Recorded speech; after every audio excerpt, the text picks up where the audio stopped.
Hey everyone, welcome to Bounding Live. My name is John Trent. I'm the editor-in-chief at Bounding into Comics. I am joined by my two co-hosts, Donald Edmonds and Script Doctor. How are you guys doing tonight? Fantabulous. Yeah, it's a good night. It's a good night where I am. Yeah, it was raining here almost all day. I don't know if it stopped or not. It's hard to tell. It's dark out there now. But here we go. Tom, how's it going? Welcome to the stream. Oh, we get to see you. You're on camera. Whoa! I'll be on for now, but I might got my mess behind me here, so I'm in the middle of moving still. But check out the awesome arcade. Yeah. Box Arcade. What the? And I can't remember the name of the model they got to play April that's on the side of that, but I used to know that. Yeah, I can't remember either. How you guys doing? We're doing pretty good. It's been an interesting week so far. Lots of stuff happening. I feel like there's so much stuff happening we can't even cover it. It's definitely not a slow news week. I see Andre's been shouting you guys out left and right in the videos. Oh yeah, I have to check those out. There's been so much stuff. I've been slacking on my YouTube consumption. But we got a bunch of folks in the chat. Stephen Ernest, Lopter, Demon King of Inferno is here. John Willis, Mark 63366, Nano Reaper. How are you guys I didn't doing? realize we were live. Oh yeah, we're live. Sorry, yeah, we're live.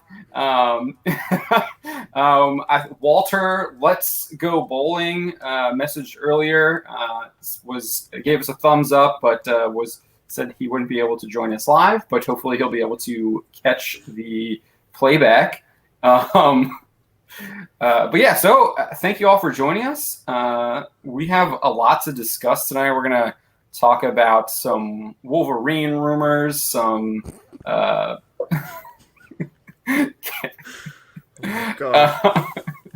some Star Trek rumors.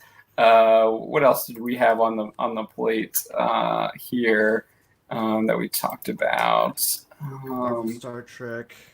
Yeah, Marvel and James Kirk. I think we were going to talk about. We might what's going on with this Nintendo marketing rep. And there's some other stuff we'll get into too if we have the time. But first, let's kind of start off with what we've kind of been doing the past couple weeks here, and that's kind of just going around the horn and letting folks know what we're kind of been digging, whether that's movies, TV, comics, video games, whatever you're kind of doing in your free time that you're enjoying and you recommend other folks to maybe take in and enjoy. So we'll start with you, Don. Okay, so I am continuing on Dune, albeit very slowly because of all the video projects that I got going on this week. What page are you on now? The next page. It's been slow. And I finally finished the first chapter of Neuromancer, the actual physical. Yeah, there you go. But yeah, it's a lot of video projects coming up. Just check out Bonding into Comics pretty soon. You'll see some videos and some interesting articles with those videos. All right. Yeah. All right. Script Doctor. Yeah, so I'm continuing along my read of Batman Legends of the Dark Knight comic book series. I've gotten to the third series, which is one of my favorites. It's by Doug Menck, and it's called Prey, and it's got Batman in his first encounter with Professor Hugo Strange. So yeah, this one is more nostalgic for me because I kind of know this story really well, but I'm relishing it because it's a really cool take on the characters in the year one world of Batman. So yeah, that's what I'm checking out at the moment. And then a friend of mine sent me a whole bunch of digital copies of his comics from the Flash series because I want to do some research on that character in the foreseeable future. So that's probably what I'll be jumping to next when I'm done this. Sweet. Always a good read, those old school Batman comics. All right, Tom, what have you been taking in? Well, outside of moving, I've been just working on videos for the main channel. We dropped one earlier. We dropped one yesterday. So yeah, we've been busy. Other than that, just living life. You know how it is. Yeah. He's decorating, and that's a skill on its own. Looks like you have you been playing any of that old school Teenage Mutant Ninja Turtle arcade? I beat the first game on it already. Oh, there you go. But yeah. All right. Well, I've been playing some Langrisser 1 on my Nintendo Switch. Picked it up a couple weeks ago. I've been playing through. I think I'm on like chapter 12 now, so I'm still like way early in the game. Old school Japanese strategy role-playing game. I like to describe them as it's a fantasy RPG with chess elements. So you move your pieces around the board, and they all have like different advantages against opponents. So like sword speed spear, spear speed horse, horse speed sword, etc., etc. So you got that, and then not kind of it's entertainment related, but it's not really like comic book entertainment related. It's my short track down in Thornburg, Virginia, finally got up and running. So I watched that the past 2 weeks.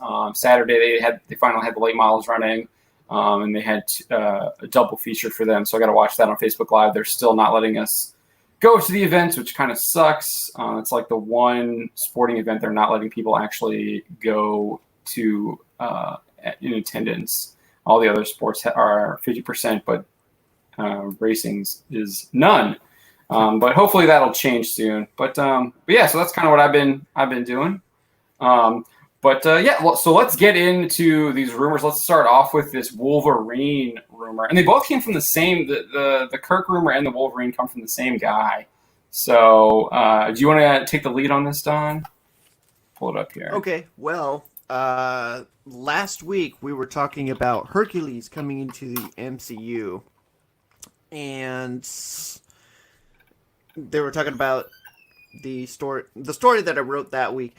They were talking about it coming in a recent MCU film, something along Eternals, maybe She-Hulk, Loki, trying to tie it in with some of those earlier titles that have already kind of got a lot of their productions ready and done with, for the most part. And then a lot of chatter started regarding Wolverine, because Hercules, for some reason, is tied in with Wolverine. And you know why? Because there's that one time in the comic books, in an alternate reality, where Wolverine got with Hercules. Anyway, so that's the cusp of it. Everybody's talking about wanting the gay Wolverine coming back. I don't know if they're talking about wanting it. I don't know if they're talking about... Oh my gosh! At least the people that I was looking at, they're doing all the clapping and the hooting and the hollering. Maybe they're all in Seattle or something. I don't know, but it's... So this rumor came from Daniel Rickman. He posted a retweet of the image from Extreme X-Men number 8, I think. Is it number 8? I don't know the number. Something like that. Posted the image there, them making out, and then who's he later kissing? go on Hercules. That's Hercules. Obviously, Logan has to be Hercules, female because he's shorter. Yeah. They're from Earth. What is the Earth number that they're from? 12,25. So yeah, so they're from an alternate universe. And then Daniel RPK posted MCU in response to a person asking about like what was the significance of the tweet, so the indication is that he's indicating that this is going to be coming to the MCU. Who knows? He could just be playing. This guy has a shoddy track record. It's not like the greatest track record. He does have some hits. He's got misses as well. So, I mean, again, it's a rumor. You gotta take that with a grain of salt. But like Don was saying, he's from this Earth 1225. He's the Governor General of the Dominion of Canada. So you have to salute him, Script Doctor. Yeah, He's your Script Doctor, is that Governor a thing? Well, we do have governor generals and we have lieutenant governors here. So they're just representatives of the monarchy, but they're prestigious, but they don't really do much. I mean, Okay. they can, but they just don't. Do they used to do more in the past? Or are they just figureheads? Not real. It's a little complicated because like the entire formation of Upper Canada, Lower Canada, and then Northern Canada, which is what France colonized, and they brought all their problems over here, and yeah, it's it's complicated. But I mean, I guess they're trying to play around with the idea of him being, I guess, the Queen's representative and legal and I guess authority figure of Canada or government of Canada, as opposed to like the complicated parliamentary system that we have. But yeah, it's. So he is kind of different from the main Wolverine. He's got adamantium all over his entire body, and it actually like protects him from being manipulated by Professor X. Is that correct, Don? I just remember that it was a different kind of metal than adamantium. It's called adamantine, and it's a metal. Okay. It's so it's like tin, adamantine. Yeah, so it's a metal of the gods, and it was Okay. granted to him by his boyfriend, I guess. Hercules. And it's gold. Yeah, and it's kind of. I don't like this story.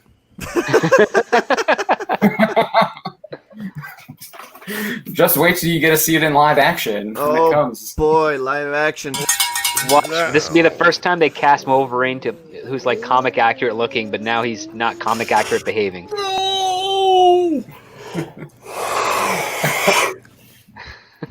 So who knows how they're going to incorporate him or how it will be incorporated. He's Zeus sends both Hercules and James Hallett to Tartarus when they come out, because I guess Zeus, like he's against that. God of Olympus, Greek Yeah. gods, Greeks who invented the concept of doing anybody for whatever reason. Zeus, Yeah. father of Yeah. Apollo, I'll shove a lightning bolt up your ass, Zeus. Yeah. That guy. That's right. He's gonna If you bend over accidentally sends them and to someone Tartarus. assaults you, it's technically your fault. That type of Greek culture that he came from, whether you're a man or woman. Yeah, that guy. Do I Yeah. look Puerto And Rican he's to you? punishing these two for being gay. What?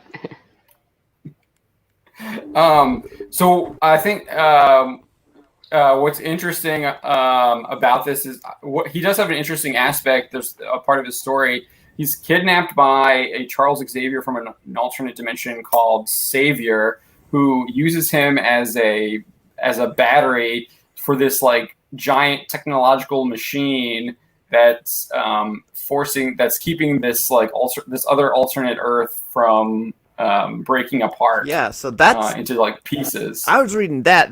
That's a badass story. I mean, Yeah, that's a cool idea. Yeah, I like but- that a lot. his world, no. Is that anything like So- Doc talks about the space-time continuum ripping apart? No, but Savior's from an it's- alternate reality where Magneto is dead, but his Yeah, last he kills act him. is to rip the entire planet apart. So the planet's ripping apart, and the only way that all the scientists, which is like Doctor Doom, Beast, Reed Richards, and Professor Xavier, can come up with to save the planet is to have all the mutants sacrifice themselves in this machine to keep the planet together. Weird. Not all of them. Well, just we see Cyclops get sacrificed, and they indicate that lots of others are kind of sacrificed. Well, I think they he's- capture this Logan because he can like regenerate or whatever, so he He's has a going- longer time span on it. Savior goes to But like other. Storm is there. Savior goes to other alternate realities to find mutants to power this machine as well. Right at the beginning, they thought it would work, and it was like a noble sacrifice. There's like Cyclops like volunteers, Yeah. but then they find out that like you have to keep doing it, and it wasn't just like a one-time thing. and so yeah, then he has to go and like capture people. But like his storm is still there. She didn't like sacrifice herself. So I think there are some people that are like part of his like upper council. He probably knew about it. And it was just like having certain people. I'm so confused. Again, badass story, but like it was just like this kind of one-off world. Yeah, it was a two-parter in Astonishing X-Men Volume 3, I think. I believe so, yeah. Okay, yeah. But yeah, so that is this character that they think is going to be this. That's the rumor. LGBTQ plus characters are coming. We know that. Feige confirmed the Eternals will have one. And there was an actor who confirmed that it was going to be Ajax, I think. If I remember correctly, I'm not too sure on that right now. But then he also confirmed that there was going to be a transgender character. But then Variety ran a report with not saying that was Feige misspoke because he appeared at this New York Film Academy, and he was asked if there was going to be transgender characters, and he said yes, absolutely yes, and very soon in a movie that we're shooting right now, yes. But Variety was saying he was only answering this part about bringing more LGBT plus. But characters. wait, then if he's so that doesn't make no goddamn sense. Well, why not, Tom? Why not? It's time. They were trying to say that he didn't hear the rest. He didn't answer the full question. He just heard the first part and just answered that and didn't hear the rest. He asked himself a question and then answered it. If I say I'm going to go to the bathroom, yes, that's me asking myself that question and answering that. In the film that we're making right now, yes. Yeah, pretty much. That's. I don't get the confusion here. I mean, I'm easily confused, as you just could tell. And even though half of that was a fucking act, let's be serious here. Y'all know I'm easily confused. But, Sadie, get that fly.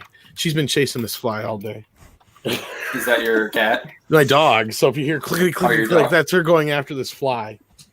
She's bound and determined to get this fly. But anyhow, no, that tells me they changed something, right? Script.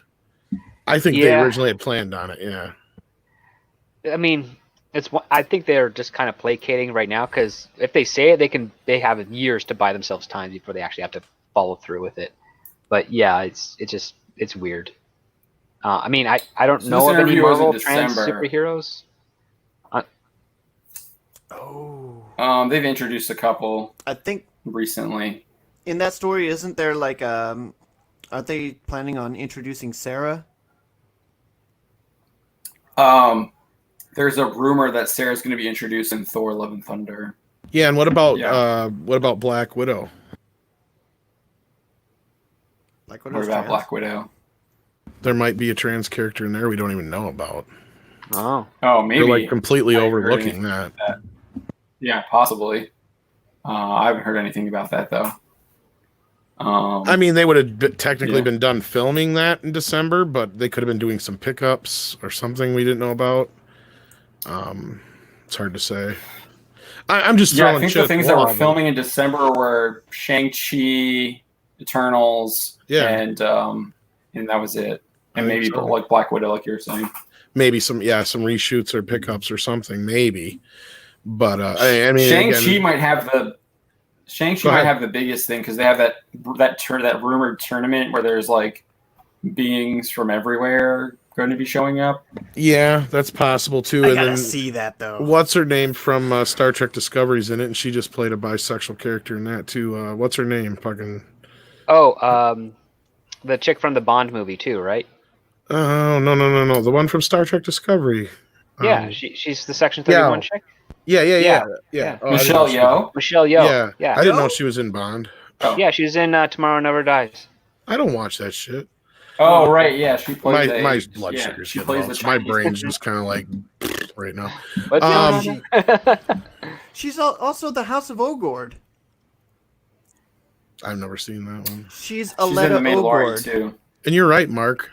Mortal Kombat is a great movie. I'd rather talk about Mortal Kombat. Yeah, and they're going to do a disservice of it with Shang-Chi. I just watched Mortal Kombat on Netflix. It's still entertaining. Why was she in Mortal Kombat and I forgot? No. Wait, was she? I was gonna say Oh. her. No, Shang-Chi is gonna probably heavily borrow a lot from Mortal Kombat, given the fact that the Oh, is that why they're saying it? Okay. writer's not all that great. So he's popular for the time being, but his Zombieland 2 sequel flopped, and he's doing Wonder Woman 84, which we'll find out how good that movie will be. This fall, I guess. I still haven't heard anything good about that. Really? Likewise, Dude, it doesn't sound good. All the rumor plots sounds horrible. The only thing I heard is like the cheetah thing. Oh, Yeah. the whole thing is kind of you haven't heard the whole story yet of how much of a clusterfuck this thing is building to be? So we're going to go into massive spoilers here, folks. So if you don't want to hear spoilers... Oh, I don't have to keep get into listening, it if Donald doesn't want me to. No, I'm probably. No, we can get it. Yeah, we can get I don't care about spoilers. Okay, well, basically, from what we heard, this is a product of them trying to move away from the DCEU. Remember, so like this is not really a sequel. It is, but it isn't, and I think that's part of the confusion coming into the screen because they had a couple test screenings, I guess, and they went very poorly. And the basic plot is Wonder Woman makes a wish with this Maxwell Shrek guy, or whatever the fuck his name is. Maxwell Lord has a Maxwell Lord, yeah, Shrek has a thing. got has a basically a magic MacGuffin. stone. Yeah, he's got the monkey's paw, and you get a wish, but it always has a catch. So she wishes for Steve back, but he comes back, but it's like a heaven can wait thing where he's in somebody else's body, and she's the only one who can see him as Steve. And then the bad guy, of course, also probably makes Cheetah into an actual cheetah. And we've seen that, folks, what that looks like. Evidently, these people did not pay attention to cats. No, they did not. I'm not a huge Kristen Wiig fan to begin with. And I think she's a great character actor, are, not a leading. Yeah, she's not for leading. She's character. But she's like supposed to be her. the villain with Maxwell Lord. I don't know why that. It's so weird. Like, whoever's doing the casting for a bunch of the DC stuff, they keep going for like the same type of visual appearance for Maxwell Lord. They got the guy from, I think, Supergirl, who looked like basically a shorter Pedro Pascal. Oh, that's the and other then they reason. You know decided why? to cast actual Pedro Pascal for the Wonder Woman version. Yeah, Maxwell Lord's supposed to be a Trump character too, folks. That's the other thing I heard. Yeah. Which, he even has the hair and shit. yeah. They did the hair, they fattened up his face. That's why Pascal's gained weight. Yeah, it's not sounding too good. Yeah. And it's also been kind of weird that even though there's been this lockdown, we've only had, one actual teaser trailer for the film? That's because it got pushed back, and they were fortunate enough, I will say, that they got lucky enough that most of their pre-advertising was cut off. The only things I've seen out there is like the Doritos bags and a few random things. Yeah. Otherwise, they were lucky enough to get ahead of that, unlike Bond, they ended up spending, $30-40 million on shit before they decided to pull that back. Yep. Yeah, so basically they have to shell out at least another 40 or 50 million just to remind people that this movie's being released. And with the Doritos thing, I think Dorito pays them, so that's not out of their pocket. So yeah. Did you talk about the part where they go to the satellite thing and he tries to broadcast his message to the... No, I forgot about that. Yeah, go ahead. Okay. Yeah, so there's this other part where so Maxwell Lord's whole thing is to gain more power. So the more wishes he grants with the stone, the more power he gets. So then he tries to go to this satellite where he manipulates the president of the United States, and then he's giving a speech to the nation, and he's going to try and give everyone wishes so he can have ultimate power through a television. And it just sounds super lame. I heard the Visible Jet looks dumb too. Yeah, it's taking the idea of the villain from Bill and Ted's Bogus Journey, which is broadcasting to the world his new world order, and then just saying, "Oh no, I'm going to give you wishes, and that's going to make me more powerful in a new world order." And it's done in a serious and earnest way, as opposed to in Bill and Ted, where it's done as Anomalous. Yeah, My old gym teacher, Rufus, my favorite pupil. So they want to get away from the DCEU, but Only you and now I probably they've got get that. now they got like Snyder Cut stuff coming out. So Ayer this Cut was coming out. before. I think Wonder Woman 84 was before the AT&T merger. Oh Yes. yeah. Or the AT&T Yes. bought them. Yep. and started Wonder Woman making, was like, going to be the changes. Helmer of the new DC film Yes. slate. Because remember, Warner Brothers officially does not have what they would call a brand of the DCEU. Like, they don't have their MCU yet. Like, they are fully admitted. Like, everyone I know whoever's worked there is like, we don't know what this DCEU is. We don't know why people are calling it He's that. right. We just have DC movies. Did you guys hear about this? Like, I guess that was something that was started online and it got picked up by some journalist. And ever since then, we've been calling it the DCEU, even though that's never been the official title. Yeah, a Yeah, journalist we've made it up covered because that. they needed something to liken it to the MCU, and no one at Warner Brothers Publications, whoever's worked as director, actor, anything, has ever said, "Yeah, there's the DCEU." Like, it's I was not gonna say, I a think the real thing. closest I've heard is the DC multiverse, is what they call it. They've Yeah, called, at least they that's what they're calling called it now. DC Films. It's called DC Films. They've addressed it. They said, like, we needed to get out ahead of it, and we didn't really do a good job of, like, branding it. And then they didn't do anything after that, and just kind of like status quo. Like, they talked about how they needed to, like, get out of the head of that branding and, like, talk about it, but then they never actually, like, did anything about it because it's already too cemented in in the zeitgeist culture. for now. I mean, I Yeah. suggested, why don't you just call it the Detective Cinematic Universe as opposed to comics, and then there's like, oh, that's cool, but no, we're not doing anything. Like, and then they went ahead and named their, like, streaming service, like, DC Universe, which kind of took like, that's, like, confusing too. 'Cause that's what Yeah, they call well, their, like, they did. comic. They did that because it has apparently everything Detective Comics in their. Well, they should have just character kept the comics. DCEU, but instead said, "Oh no, it stands for the DC Entertainment Universe or something like that," instead of Yeah. Extended Universe. Because the reason why, from what I know, is they didn't want the extended part because it sounds. And they don't understand. Well, they Reversed. didn't understand the concept of extended or expanded because they're like, it's a universe. It's Yeah. already doing that. It's extended from They what? weren't We only did the exactly 4 bright. films. They didn't have I the think- brightest bulbs working over there, and I think you can attest to that script Yeah. with your experience. They have It a lot doesn't- of desperate people over there because I also remember during the early stages of post-production for the first Wonder Woman, it was kind of divided a lot of people at the studio because a lot of them thought, holy crap, this is not going the way it's supposed to go. And then they did their reshoots and they did their stuff for their third act, but it didn't really, it didn't help in my opinion. I thought the movie was pretty good right up until just after the whole trench war scene. Like, where Pretty she much. like The third pushes act through falls there. apart. Yeah. The third act just goes to the crapper. But apparently that stuff, there's also issues with the first act as well. I never got details on that, but apparently they had to do some reshoots. Well, I know there, how to which- fix Wonder Woman, but that's too late now.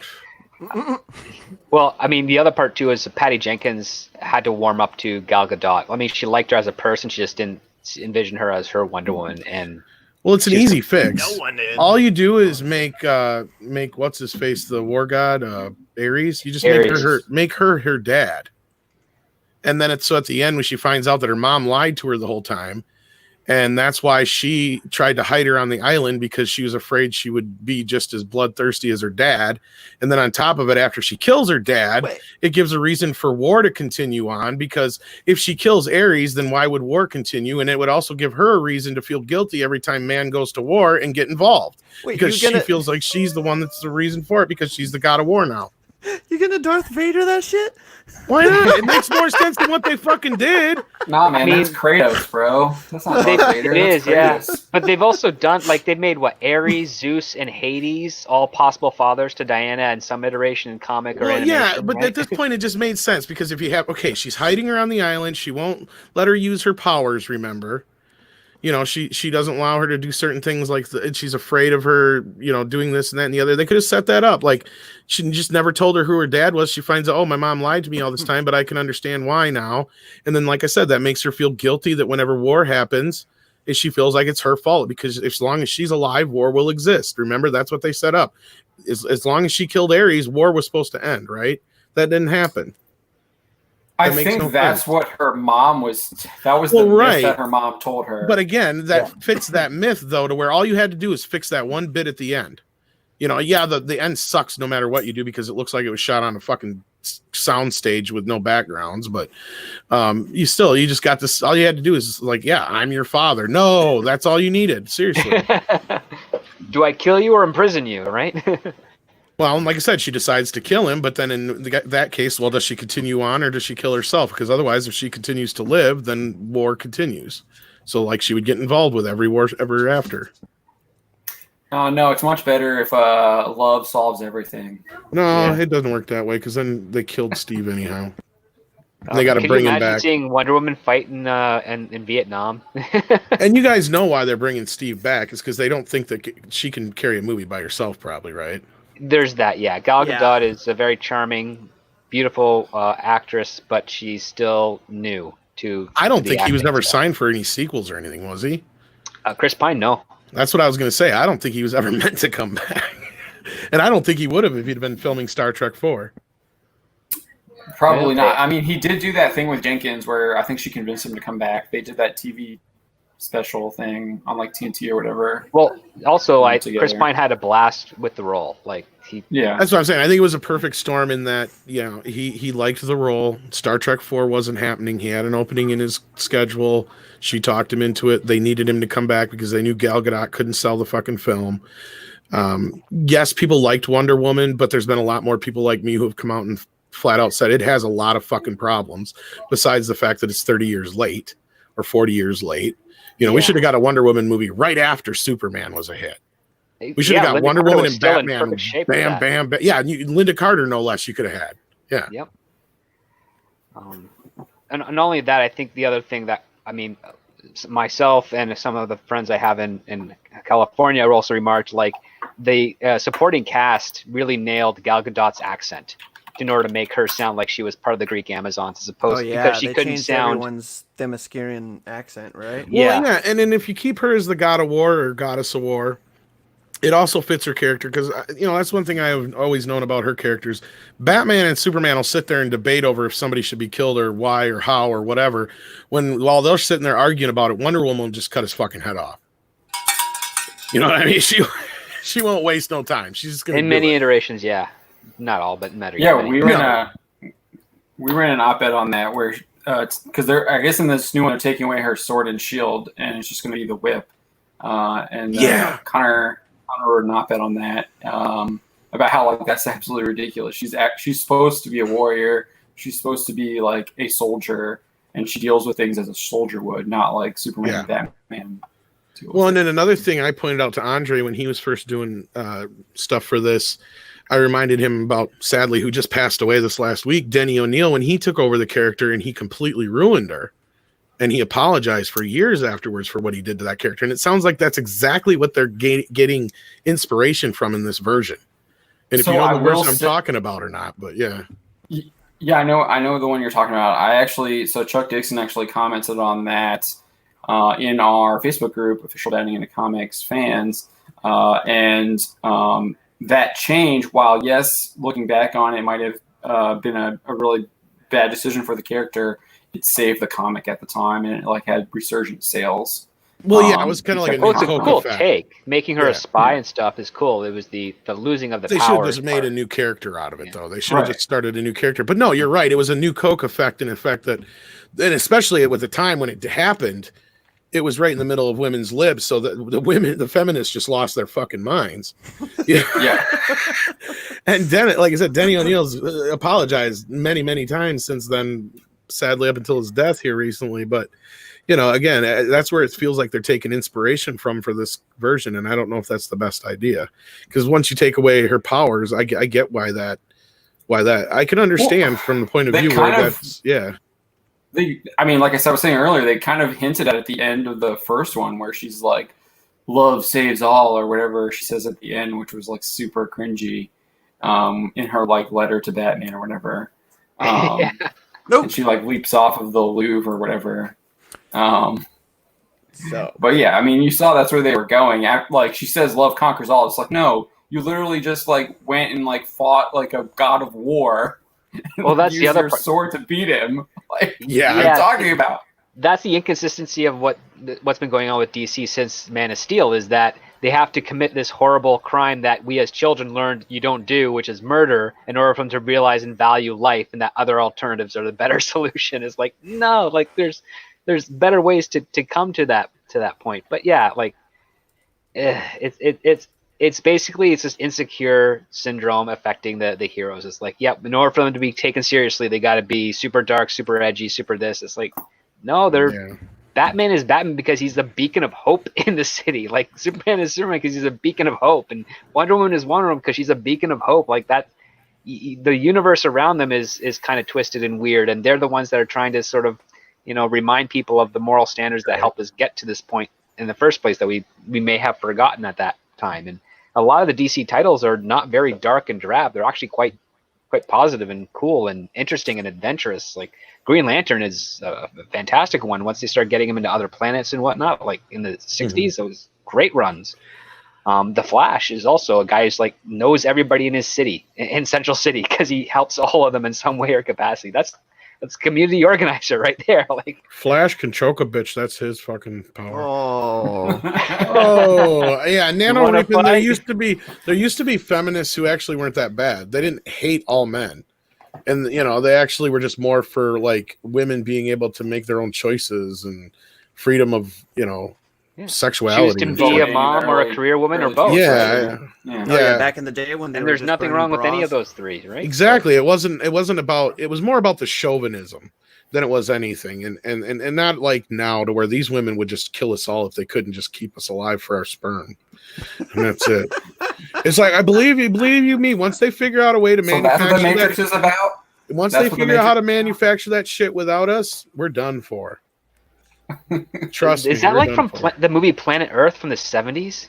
I don't know. There's like lots of movies where that, like, whenever a fucking astronaut shows up to a planet of women, and yeah, I thought that was a Sliders episode. it could have been. It's been Probably used was, many yeah. a time.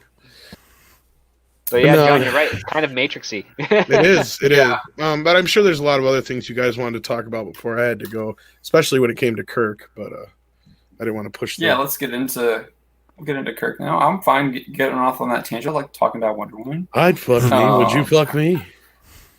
Oh, I gosh. would. I good think for me. he started Silence of the a Shatners. trend there.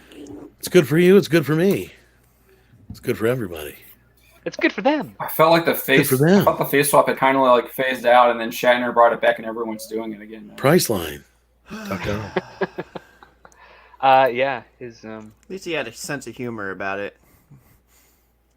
I'm pretty. Was he bangable. responding to this rumor? Was that what he was doing? Yeah. At that Well, tweet? yeah. Like, Well, Okay. first there was that, and then he responded to the gender swap thing too. Okay. But the one thing he was really kind of throwing, we got this covered under the bus, while also saying, well, if that's what Kurtzman wants to do, then he's able to do it, kind of thing. And yeah.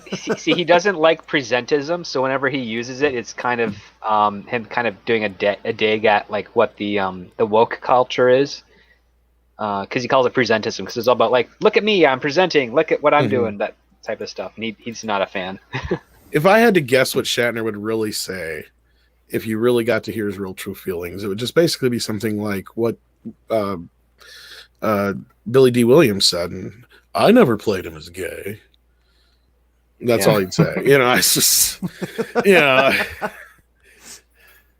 But then again, I'd sleep with just about anything. So, no, and that's the we said this earlier on After Dark. I think there was this point where when Eddie Murphy did that joke on, I think it was Delirious, where he talks about Kirk being such a ladies' man and fucking anything that moves.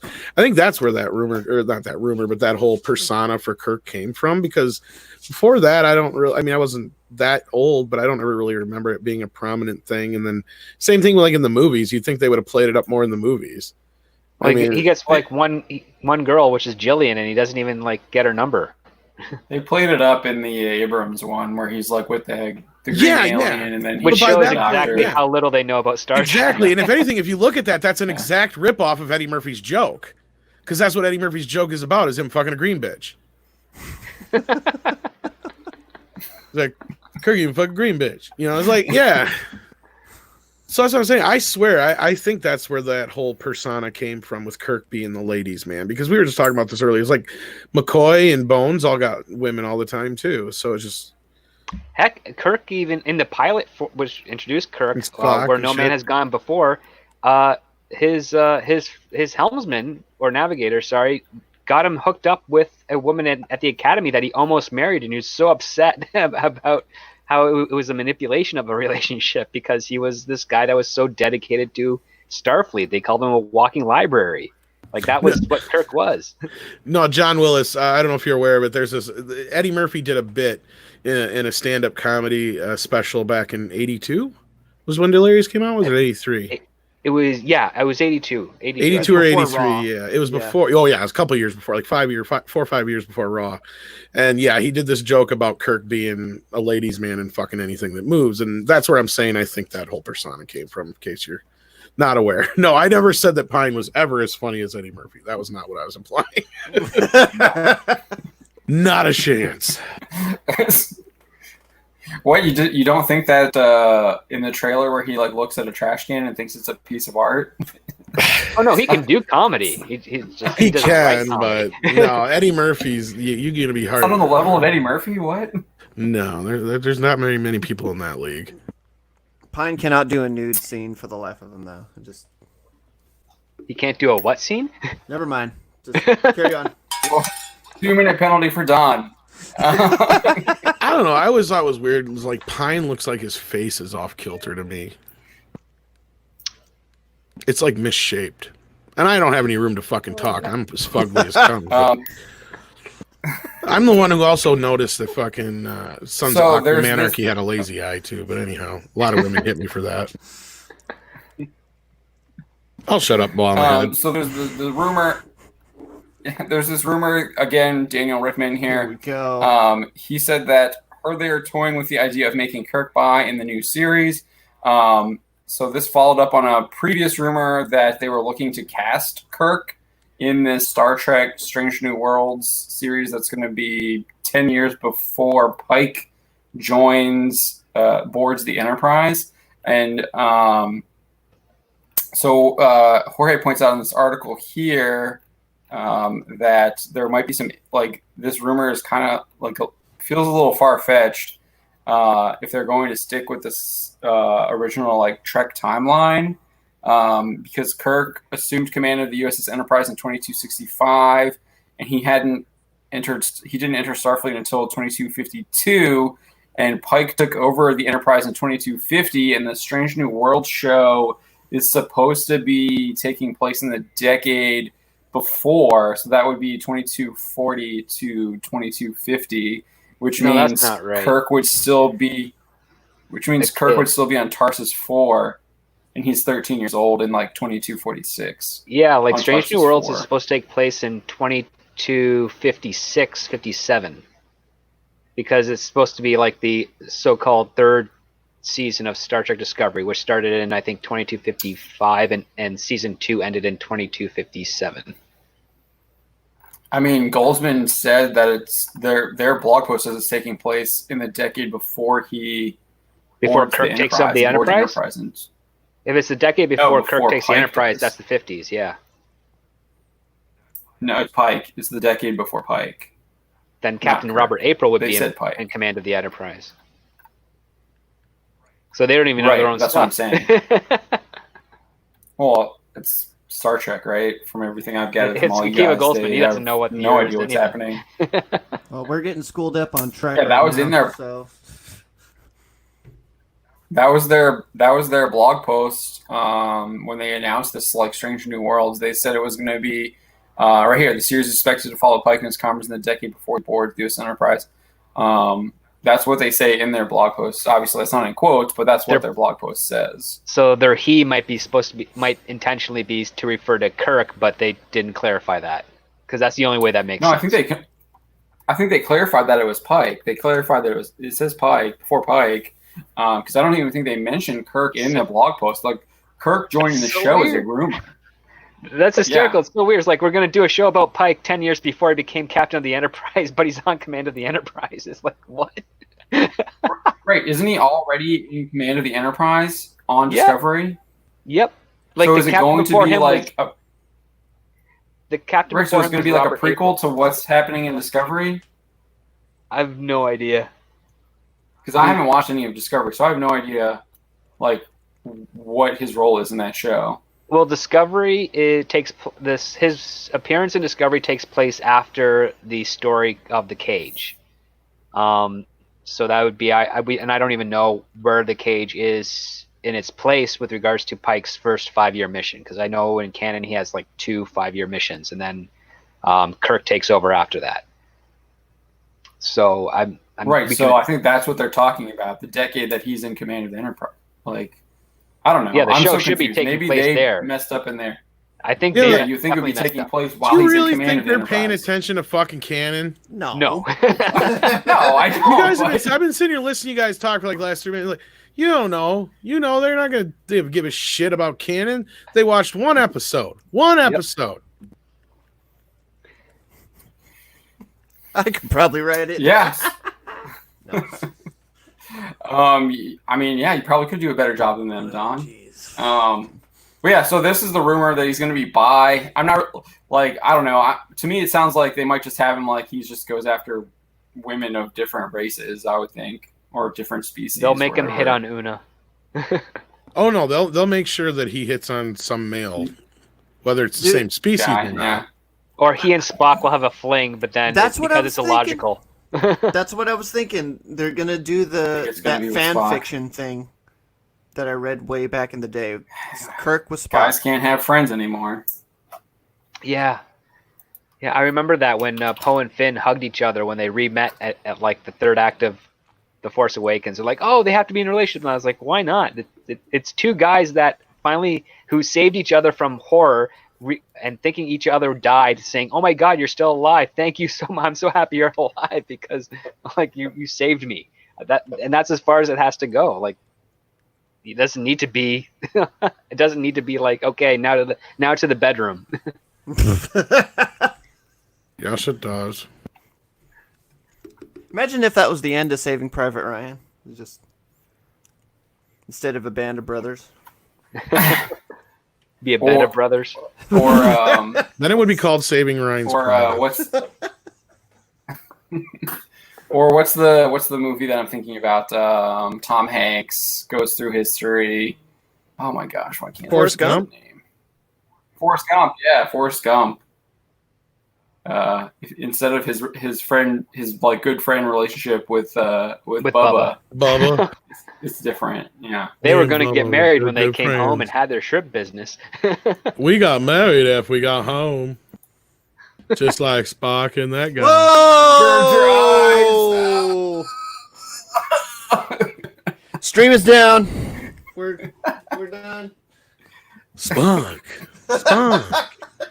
Was as good for you as it was for me. They got Leonard Nimoy's chest hair right. It was fascinating. I know. It normally doesn't happen that many times. Our stream has been taken down. I didn't expect it to also be green. I know it's illogical for you to love me, Spock, but I gotta know. Will you still love me tomorrow? Frankly, Jim, I don't love you right now. All right. Would you please get your boner out of my ass? Okay. So yeah, what's wrong? It ain't logical from Bad Bunny. It ain't logical. Spock's cock lights up my life. I think I killed Donald. I thought it was only the ears that He had disappeared. points on the end. I think he ran away. He's like, fuck.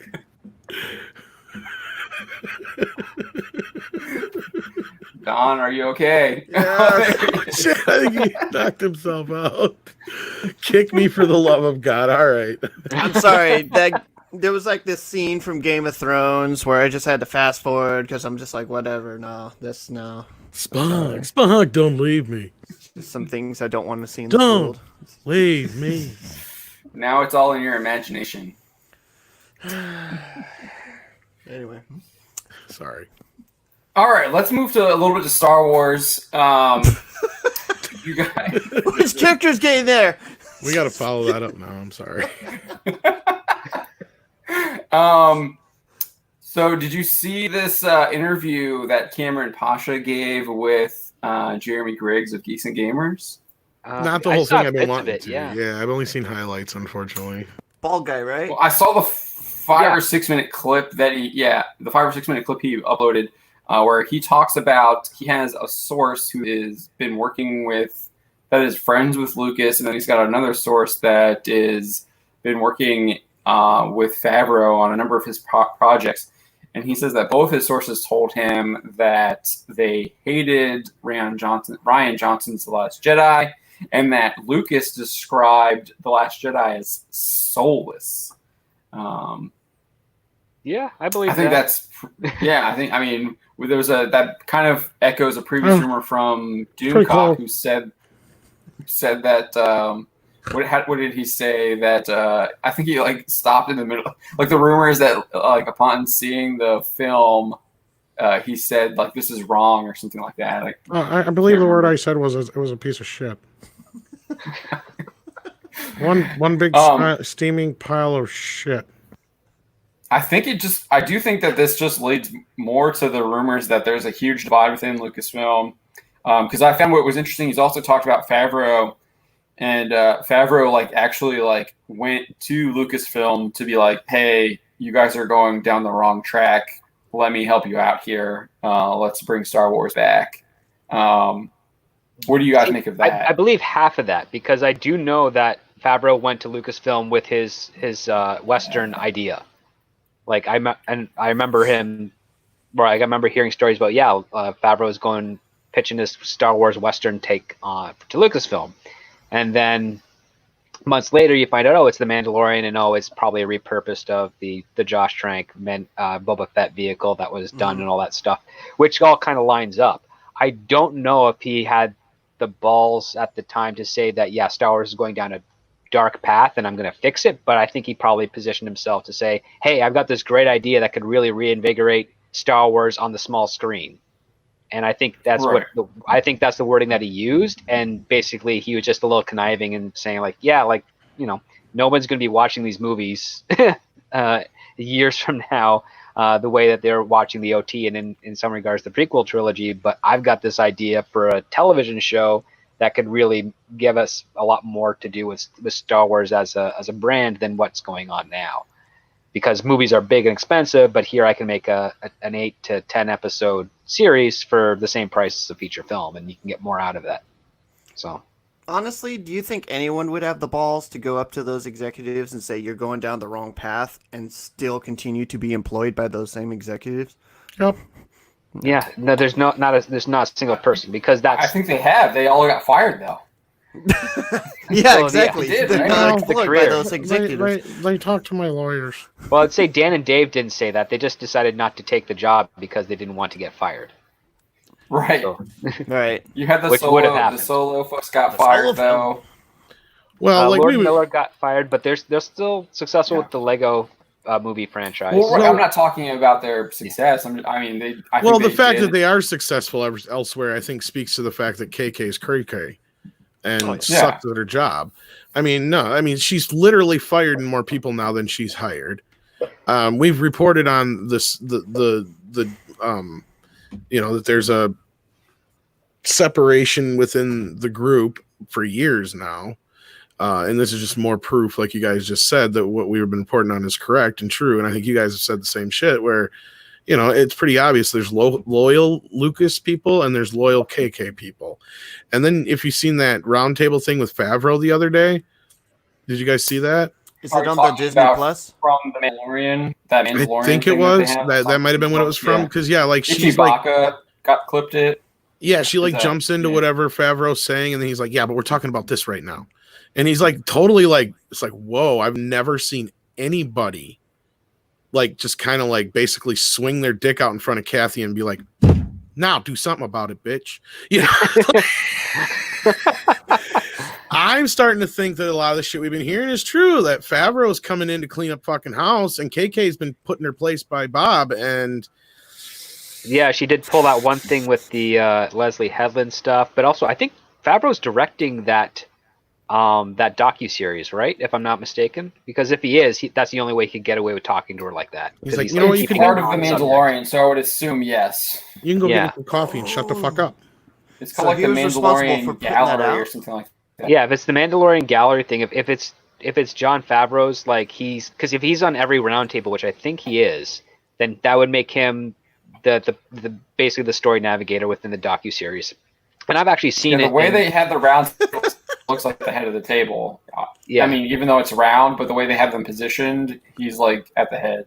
because Yeah, that's but she kind of keeps his trying thing. to. Yeah, But I've seen this in other stuff where, the executive producer, the person that's funding this, has been told to be quiet and stay on topic, and they're not held account. They're not held in trouble for doing so, because the concept is that as the director is trying to keep whatever the subject is on that subject, they don't want to get derailed, because if they're derailed, it costs more money, and that means the person who's funding it is going to be spending more.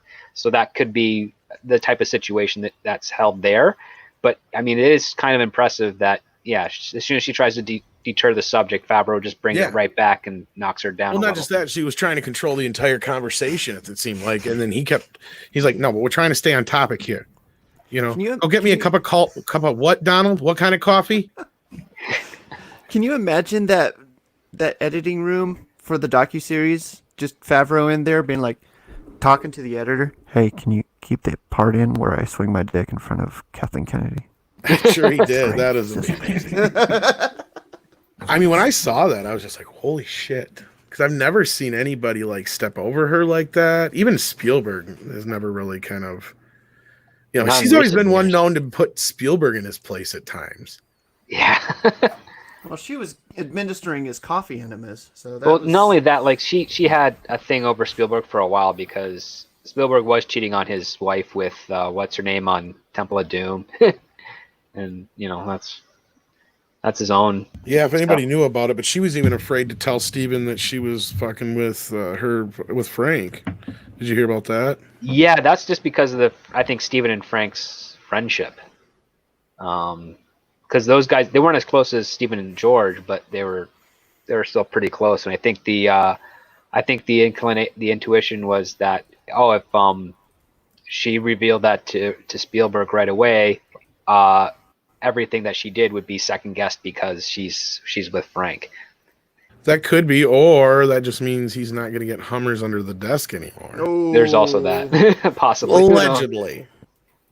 I don't know. I'm just making that last part up, but you never know.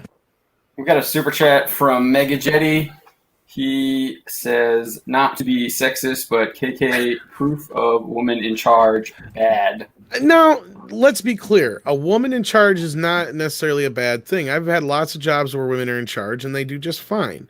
I have nothing against a woman in charge. There's a lot of, like, Laura Schuler Donner, great female producer. One of the best. Yeah, there's everything he knows. There's tons of female directors that never get brought up too that are great, and it's one of those things where Amy Pascal, Kathleen Kennedy, these are two specific women. And what's her other face that's working on Star Trek right now? I keep forgetting her damn name. Help me out, script. The CBS, the head of CBS person. Is that who you're talking No, about? not Shari Redstone. Redstone's fine. You're talking Kristen Byer. Kristen Not- Byer? not Kristen I Byer. think, is No, held not at her. hostage.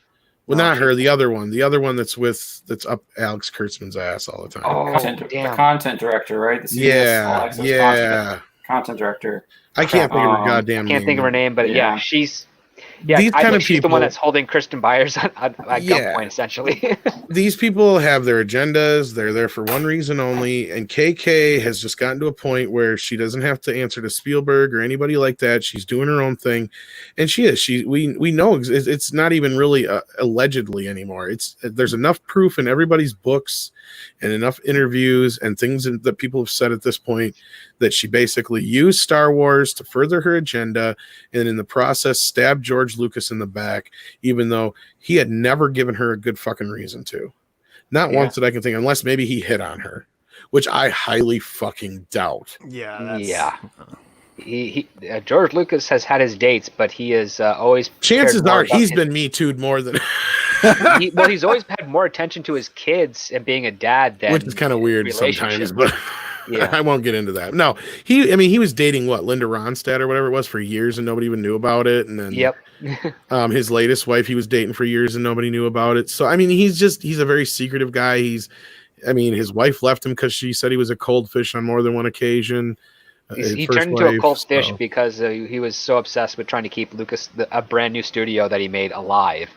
And not just that, and that one thing I read in that one book, there's a lot of people who flat out said that George only asked her to marry him because he thought he'd never do any better. And that he was marrying up. But then after the fact, he kind of resented her for it. Yeah, I think that's her trying to justify the fact that she cheated on George right away. I don't know I don't know, because I know some of this stuff almost directly from the horse's mouth, because one of my teachers worked with him for you were years. telling me about some of that, so I don't know about that. You know a little bit more about that than I do. I just know that when Lucas found out that his wife left him, and for the carpenter that built ILM, one of parts of Skywalker Ranch, it broke him.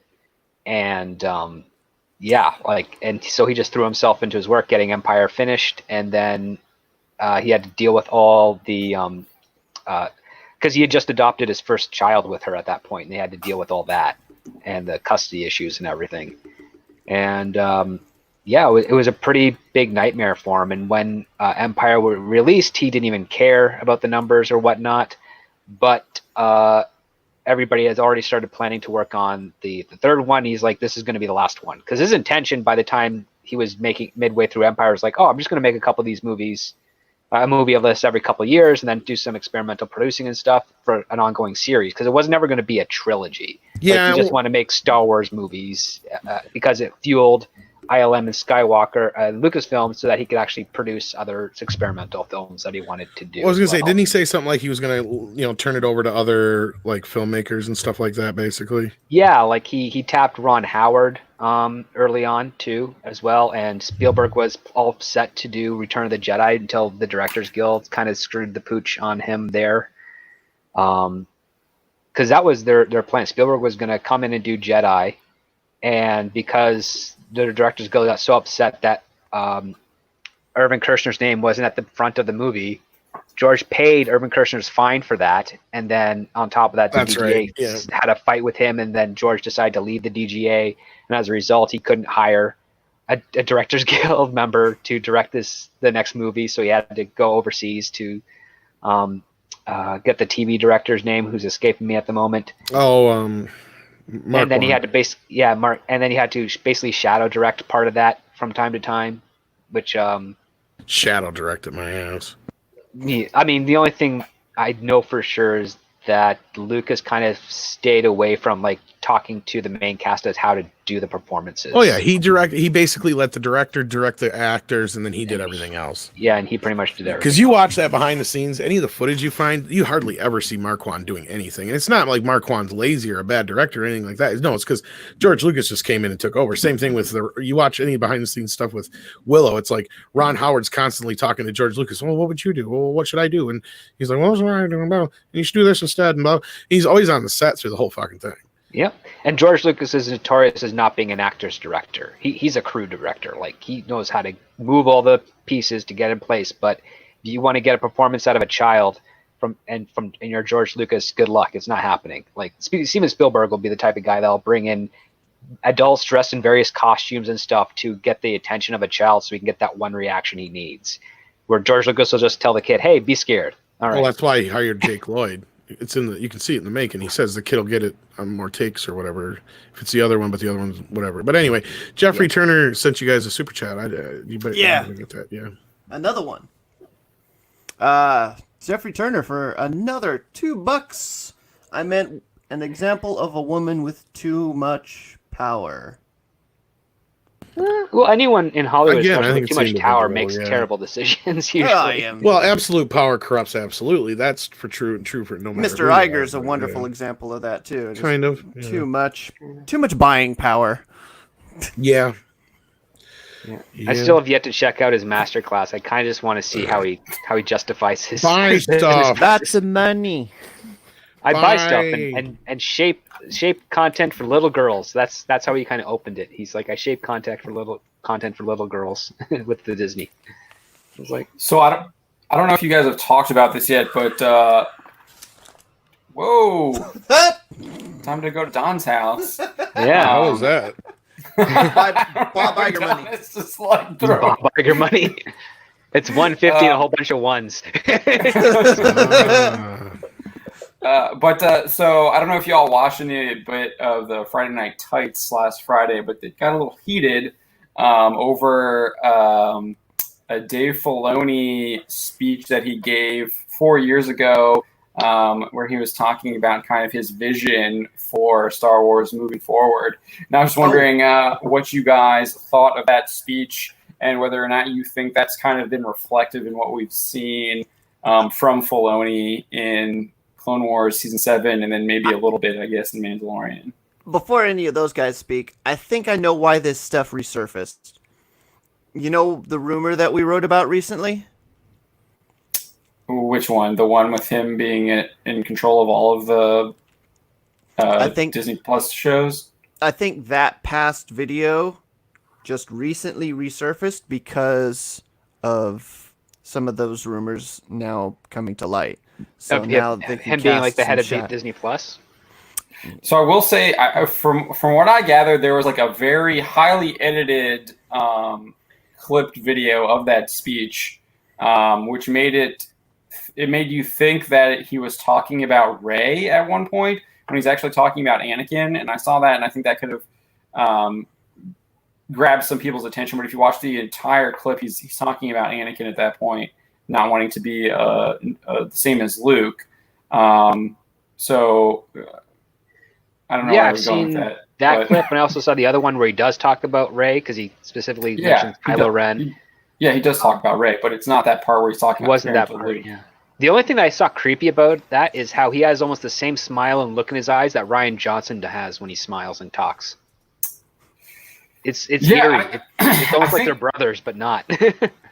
To me, the whole speech was kind of weird because I did listen to all of it. It's like a 30-minute speech that he gives, and at the beginning, he's like it's almost very pandering.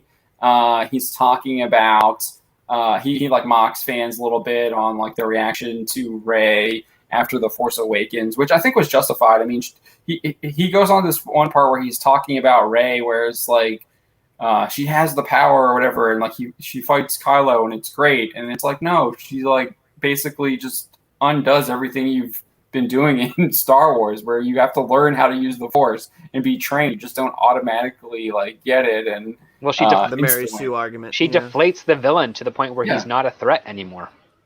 Exactly. But then at the end, he starts talking about he wants to create like dynamic, interesting characters, and he even talks about how like he didn't when he was creating Ahsoka and like fleshing her out, he didn't even know.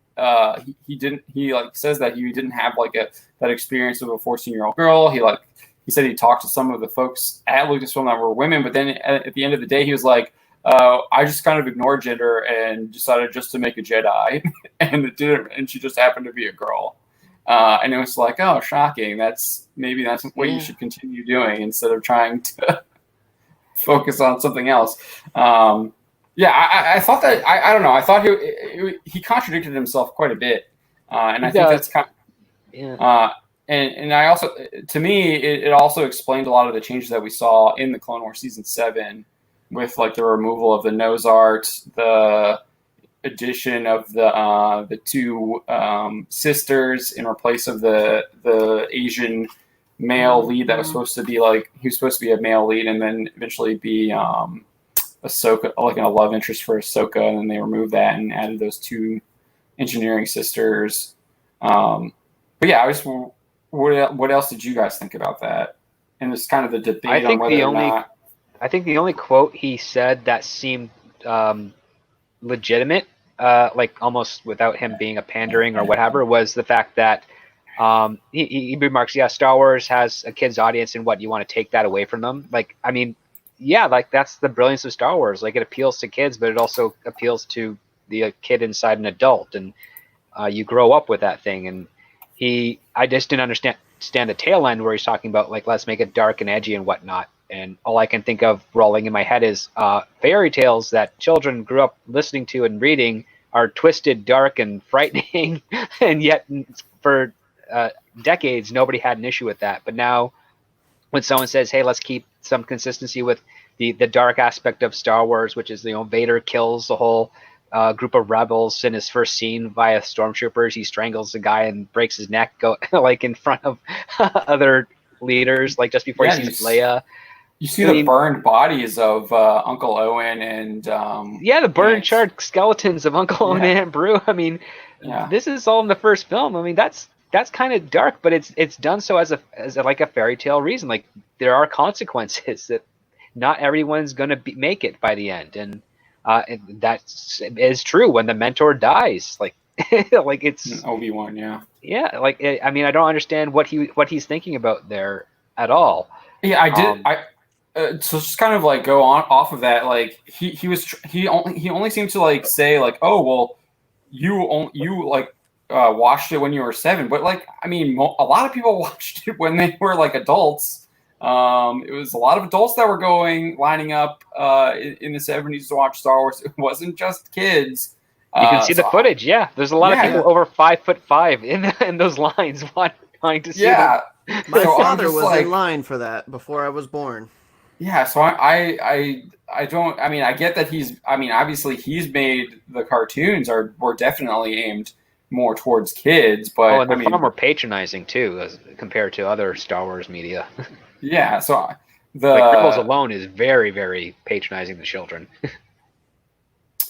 Yeah, at times for sure. Yeah. But I just think that was just kind of. I think his mindset is definitely affecting like his production. I think that I think you saw that in the changes to the Clone Wars, for sure. Yeah, or he's just basically towing the new company line, however he wants to do it. But I mean, I think the concept of his character for Ahsoka was cool. I think placing her with Anakin was stupid, because why would a student be teaching another student? Like, it just seems like dangerous, in my opinion. And I guess it's kind of what Lucas did with Obi-Wan, though. I guess. Well, Obi-Wan was a fully trained Jedi, and then he's now training Anakin, and then Anakin's not a fully trained Jedi, and now he's training. I think in Phantom Menace he hadn't finished his Jedi. He hadn't taken the test to become a Jedi.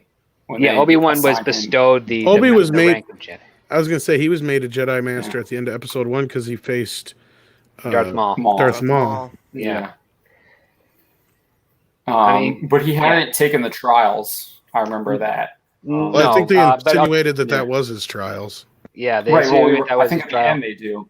And then even Qui-Gon said that there's nothing much more he could learn from being his apprentice anymore. So yeah, that's when he was trying to get Obi-Wan to take on Anakin as his path. Yeah, like there are all these things that they trickled in to try and justify it. Although I would have preferred just not have Qui-Gon at all and make Obi-Wan a 45-year-old man when he meets young Anakin. Like, just streamlined it a little, because then it makes more sense when you see like Anakin or Obi-Wan is like, oh, I'm too old, and maybe he's not alive still. I'm like, oh, so Obi-Wan's like pushing 90, but no, he's 60, not even 60 years old, in the new in the Star Wars OT now, apparently.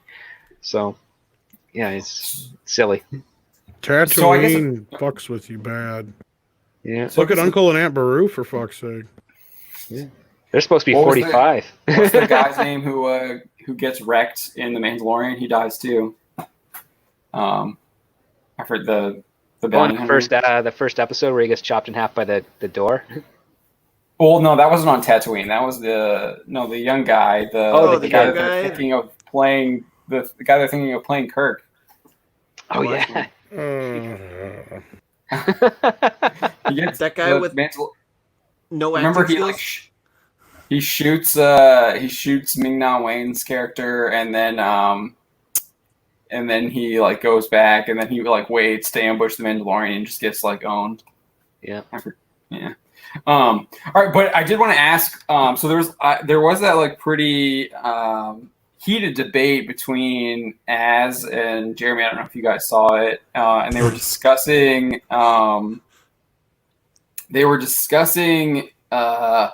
Whether or not if the product is the end all be all, or whether or not making statements that like Filoni was making matter, where he was kind of like mocking fan criticism of The Force Awakens.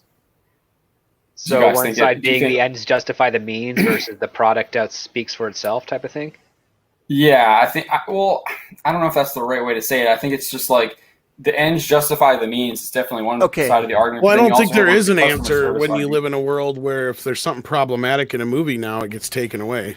Yeah. So, has anyone seen a Roman Polanski film? Yes. Yeah. Okay. Do you condone the actions of Roman Polanski?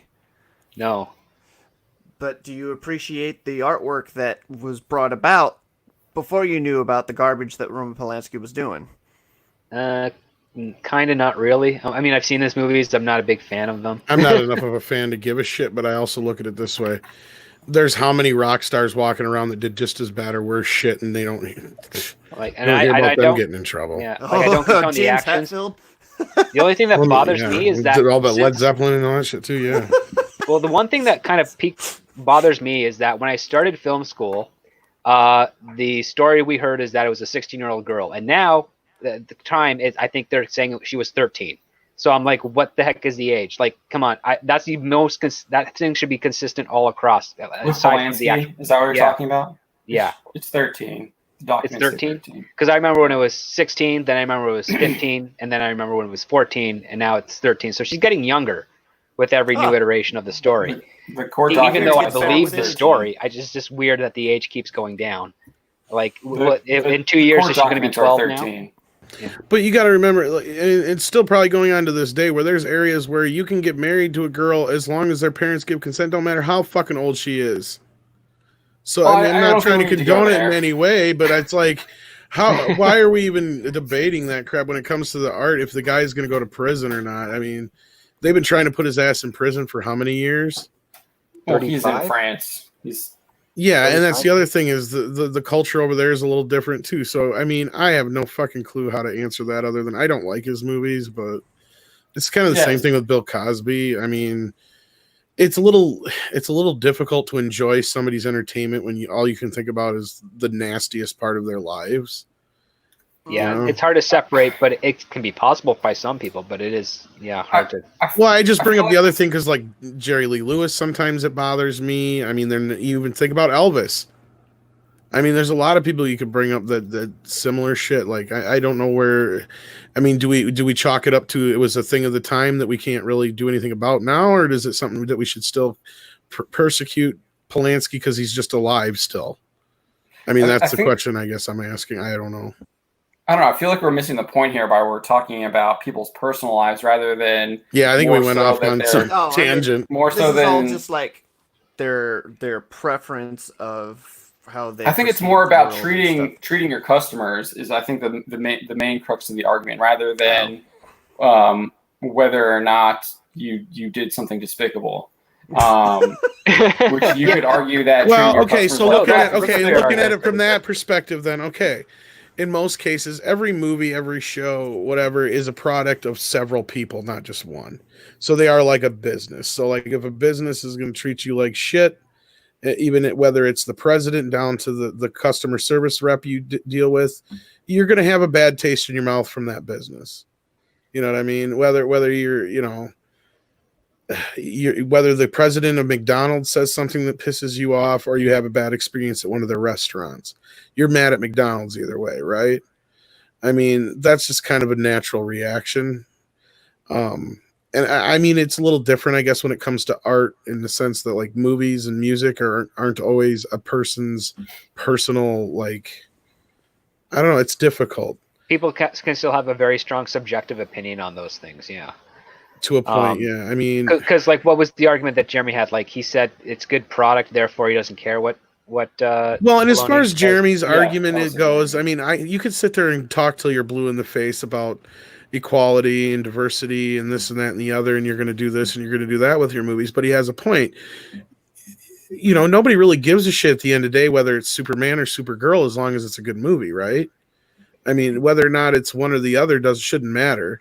You know, it's the same thing with, like, I don't care if a movie's good or bad if it has a lead character that I relate to and I enjoy watching or what have you, or the story's good, whatever, you know. But by their mentality nowadays, with the way a lot of this shit's going, and this is where I can understand where Az is coming from, in their words, and even your script doctor, they feel like you shouldn't be able to write a gay character unless you're gay. You shouldn't be able to portray a gay character unless you're gay.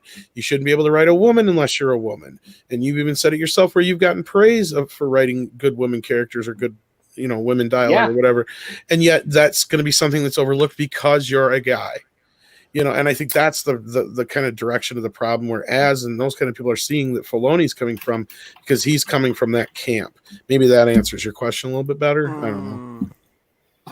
Yeah, I think that's an interesting answer. Like, my opinion on their debate is that when I was initially thinking about it, I saw it more of like his comments in 2016. They affected the way he created his product, and we saw that kind of seep in with the Clone Wars. So to me, that's where, like, your product is going to suffer because of this type of thinking that you're embracing. If that makes sense, that's kind of how I was looking at that. But the way you were saying that, if you're making that argument about whether it's a Superman or Supergirl movie, it doesn't really matter as long as the movie's like really good. I do think I think that works too, but I don't think you're going to be able to make a good movie when you're embracing this type of thinking. Oh, because no. that type of thinking, it's counterintuitive. Like you were saying, it puts you into, like, you have to. It's not creative. You're pigeonholing what you can and can't do. Yeah, because it's more pandering.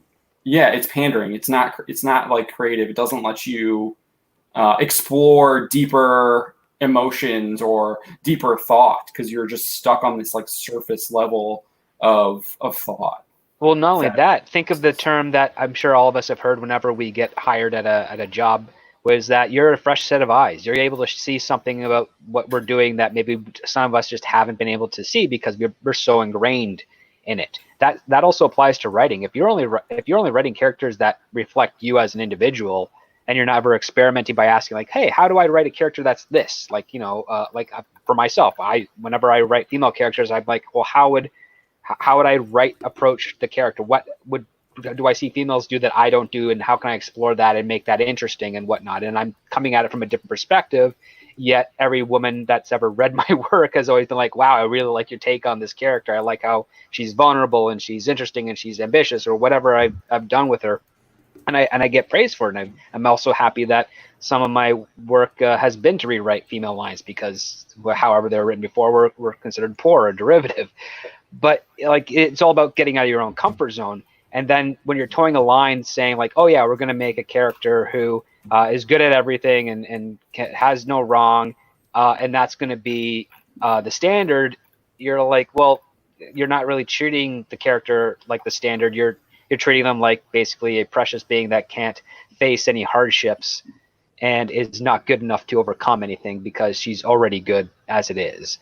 And, like, it just boggles my mind. I think when you toe the company line of, like, yes, woman good, man bad, if that is in fact the confirmed case for Lucasfilm, it's going to negatively impact your work. And if you're also advertising that, yes, something is not made for you, and if you don't like it, you're the problem. That's also a poor type of tactic, because you're showing a lack of willingness to learn and grow as an artist if you cannot take criticism, whether it be constructive or negative or even complimentary.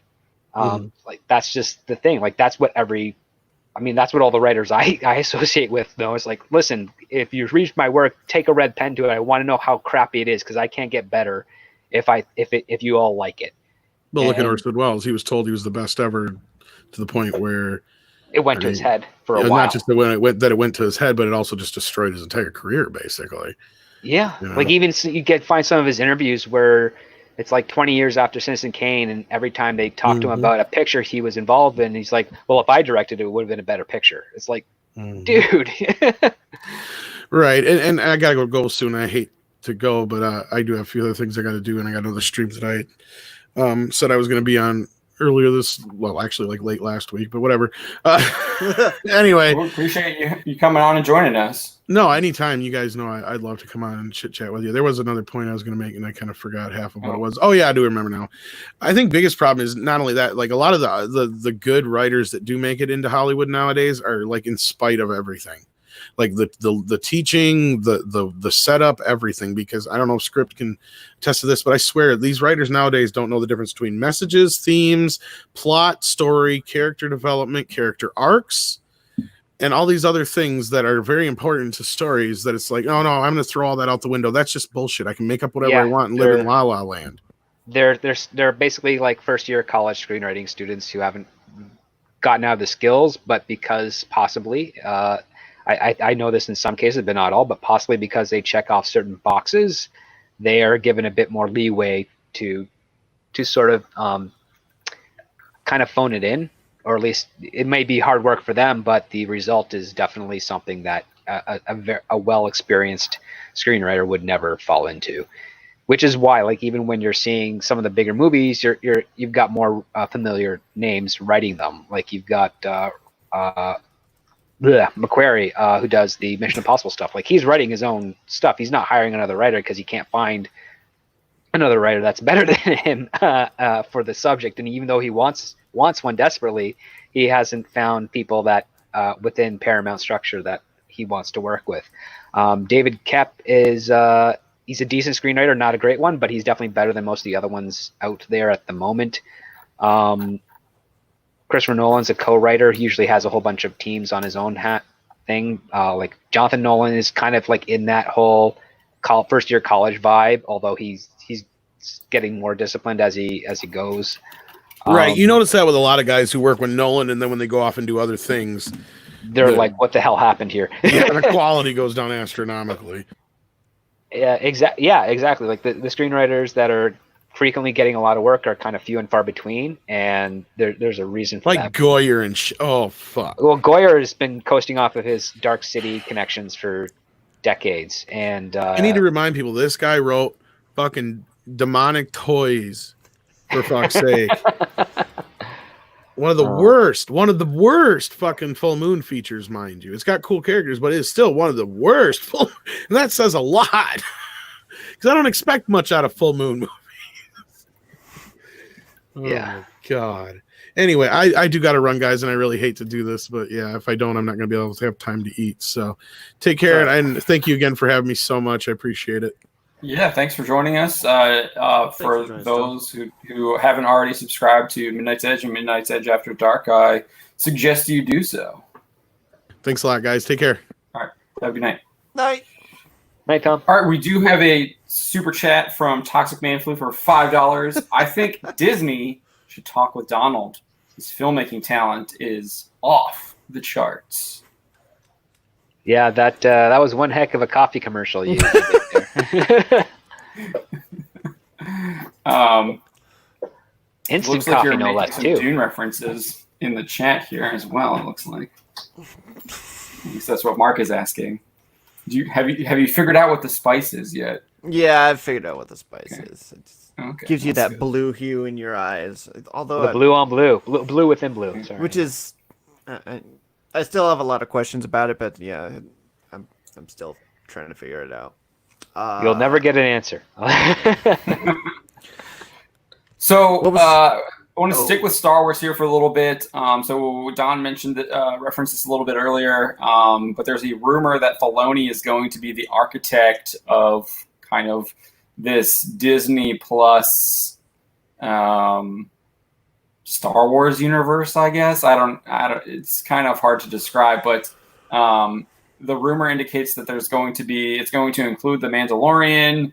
The rumored Ahsoka Tano live action show, a rumored Thrawn and Ezra Bridger show. There was also there's a new character that they didn't give any details on that's going to have their own standalone show as well.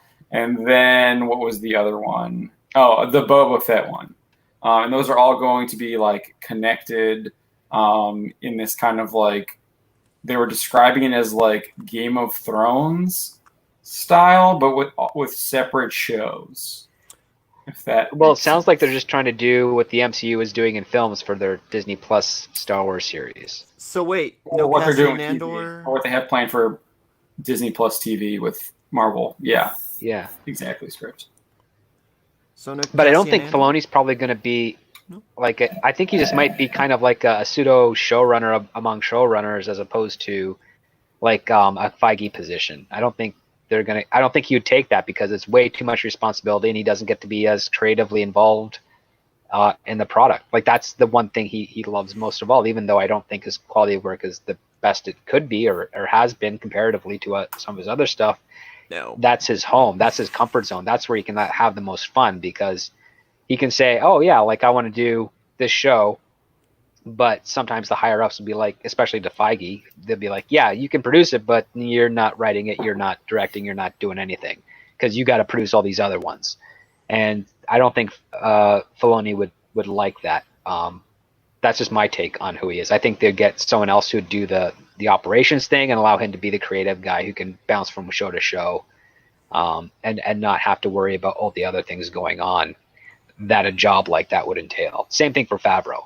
I mean, it would be it'd be a bad idea if they give Filoni and Favreau a new position at Lucasfilm that takes them out of the creative aspect, like the hands-on creative aspect of things.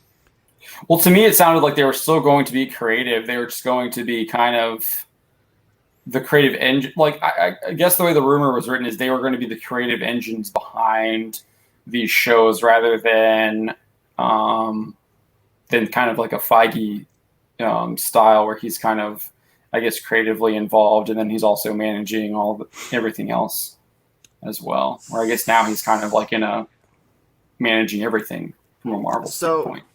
Okay, I think all three of us, when we were reviewing The Mandalorian, we all agreed that episode 5 was the worst one out of them all, Which one was 5? The 5 was the one on Filoni directed it. Oh, that was the That was the Tatooine one. one. Yeah. Yeah, the The Tatooine Tatooine one. one. Yeah. So, That was the worst episode. I mean, if that's his live action, I'm not excited about him taking. Well, that's when direction. he's a director, right? But like, I think he still has his other cartoon shows he wants to do. Yeah, so the room we haven't heard any live action rumors about Ezra Bridger and Thrawn, but there has been a rumor about an animated series, and that's supposed to be coming out like later this year. That's what the rumors are saying. But the other ones, the Ahsoka is supposed to be live action, the Boba Fett is supposed to be live action, but those are also rumors from Slash Film, I think. Both those Yeah, are they from- haven't really picked up on anything more with what's going on with production side of things for Disney. Like the only thing they've got in the can that I know of is season 2 of Mandalorian. They haven't started on anything else because of the current lockdown. And the earliest they'll think be able to they're get to back- start is like September is where they get full blown again. I think they're back to filming for the Marvel stuff. I think they started filming the Falcon and Winter Soldier again. Mhm. Oh yeah, I think because they're in they might- Italy for that one, and Italy has Yeah. already lifted their stuff. Yeah. Yeah, so I think they've done some of the Marvel Studios stuff, but I think they might have started Cash Andor, maybe. I thought she sent the scripts back. Yeah, Obi-Wan and Cassian Andor No, scripts that was first Obi-Wan. were Well, I think they were Obi-Wan scripts are definitely, both of them were sent back for revisions. Oh, that's right. Yeah, but those are supposed to be the Kennedy. They're they're not attached to this like Star Wars verse, as Mark 6336 says, which I think again goes to show that there's a division between Kennedy and there's a division in Lucasfilm with Kennedy people and Favreau and Filoni people. That's right, because if Kennedy's contract isn't extended or renewed next year, she's only going to be making money off of Mandalorian, if that's the only show that she was able to get in production after she's gone. But if she gets 2 or 3 more shows in production that then get released after she's left, she still can collect that cash. And if she decides to either retire or start her own little small production company, she's got a steady flow of income to back that up. So it's to her advantage to get as much shows in production as possible that can last as long as possible. Well, then you also had they announced this like the Headland show, and they announced the Waititi film, and like nothing on those, and they canceled Star Wars Celebration, so we probably won't even get any more details on that. There won't be a Star Wars Celebration until after supposedly Kennedy is gone. But 2022. I also feel like those announcements were just there to like give you something. They weren't like, I don't know. They didn't feel legit to me. They felt like the Johnson trilogy. That's what they feel like you're never going to hear of them. They're just there. Because they didn't even have any details. Like, there was like, there was more details on the rumor for the Headland show, which had almost no details, which was like, it's taking place in a separate part of the Star Wars universe. Oh, that wasn't the headline, though. The headline was a female-led. Right, but female-centric. Right, that was like the lead, but the actual details on it was like it's taking place in a different part of the Star Wars timeline or whatever. Oh yeah, whatever that means, yeah. Yeah, whatever that means. But that was more details than they actually announced. They're like, oh, Leslie Headland's going to be doing a TV show. That's all they gave us, and they said Waititi is going to be doing a movie, and there was nothing. There's like nothing on it. It's like, why even announce it? Yeah, it would be as disappointing as the D23 they had last year, right? Which didn't tell really me when do James anything. Gunn is making a Star Wars film, and I'll sign. Yeah, the D23 was like, oh, we've already got these great scripts for Obi-Wan, and you're gonna love it. And here's Ewan, he's announcing it. Get ready for Obi-Wan, and it's like, oh, 3 months later. We can't use Obi-Wan scripts. They're too similar to the scripts suck. It was so amazing because he went up on stage, said, "Yeah, the scripts are done." Kathleen Kennedy, the scripts are done. And then months later, he sent them all back. Yeah. And then they like shut down the production teams and sent them back too. Yeah, it's just crazy. Yeah, they sent them home and said, look for other work. Try to be free for this time, and then the pandemic hit. And now there's everything's all shuffled around. Chris is saying here in the chat, Lucasfilm just announces things to hide the turmoil, civil war going on.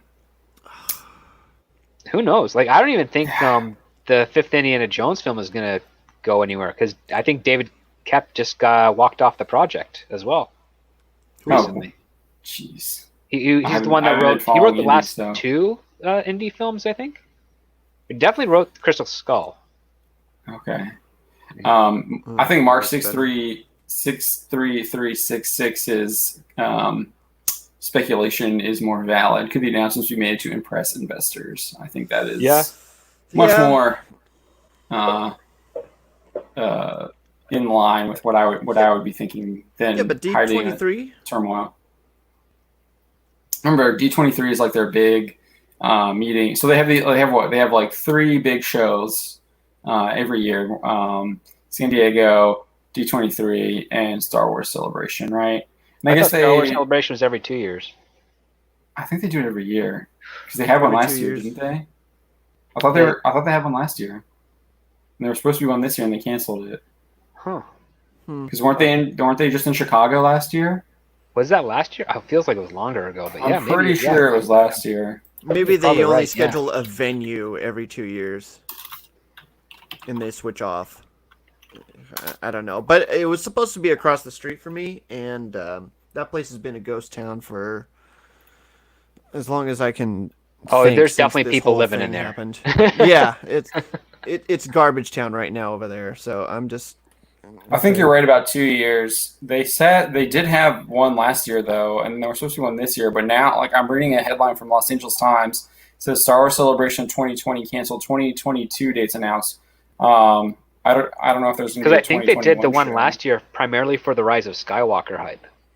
Oh, maybe that's why. Yeah, because they did. Because remember, they did do. We got. That's when I think they did the.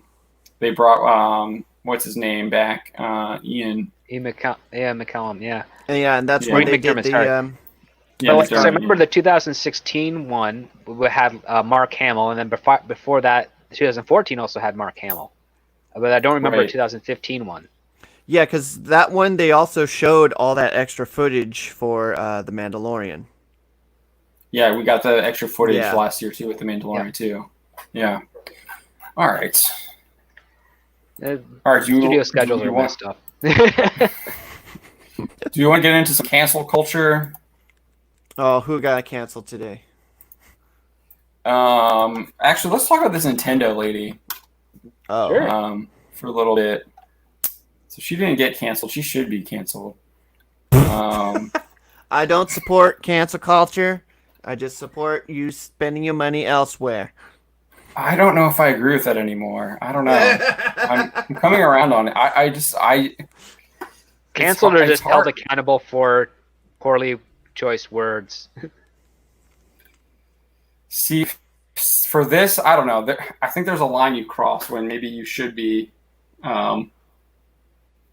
punished. Are we talking about the Roman Polanski line? Is that... Well, that's obviously yes. That's an obvious yes. It's way over the line there. This was by Spencer. Unfortunately, he doesn't look like he can make it. I know he's been really busy out there. But so here is our headline. Nintendo marketing representative and partnered Twitch streamer Sloan Skipper Wolf praises Shake Shack because, quote, they poison cops. Wait a minute, what? Yeah. Does Shake me to read it Shack again? do that? Hold on. I gotta go to So my hold Yelp. on, we'll get to it. They don't. Shake Shack doesn't do that. Oh gosh, we're getting. All right, so Sloan Skipper Wolf, a social media manager for Nintendo America, for Nintendo of America,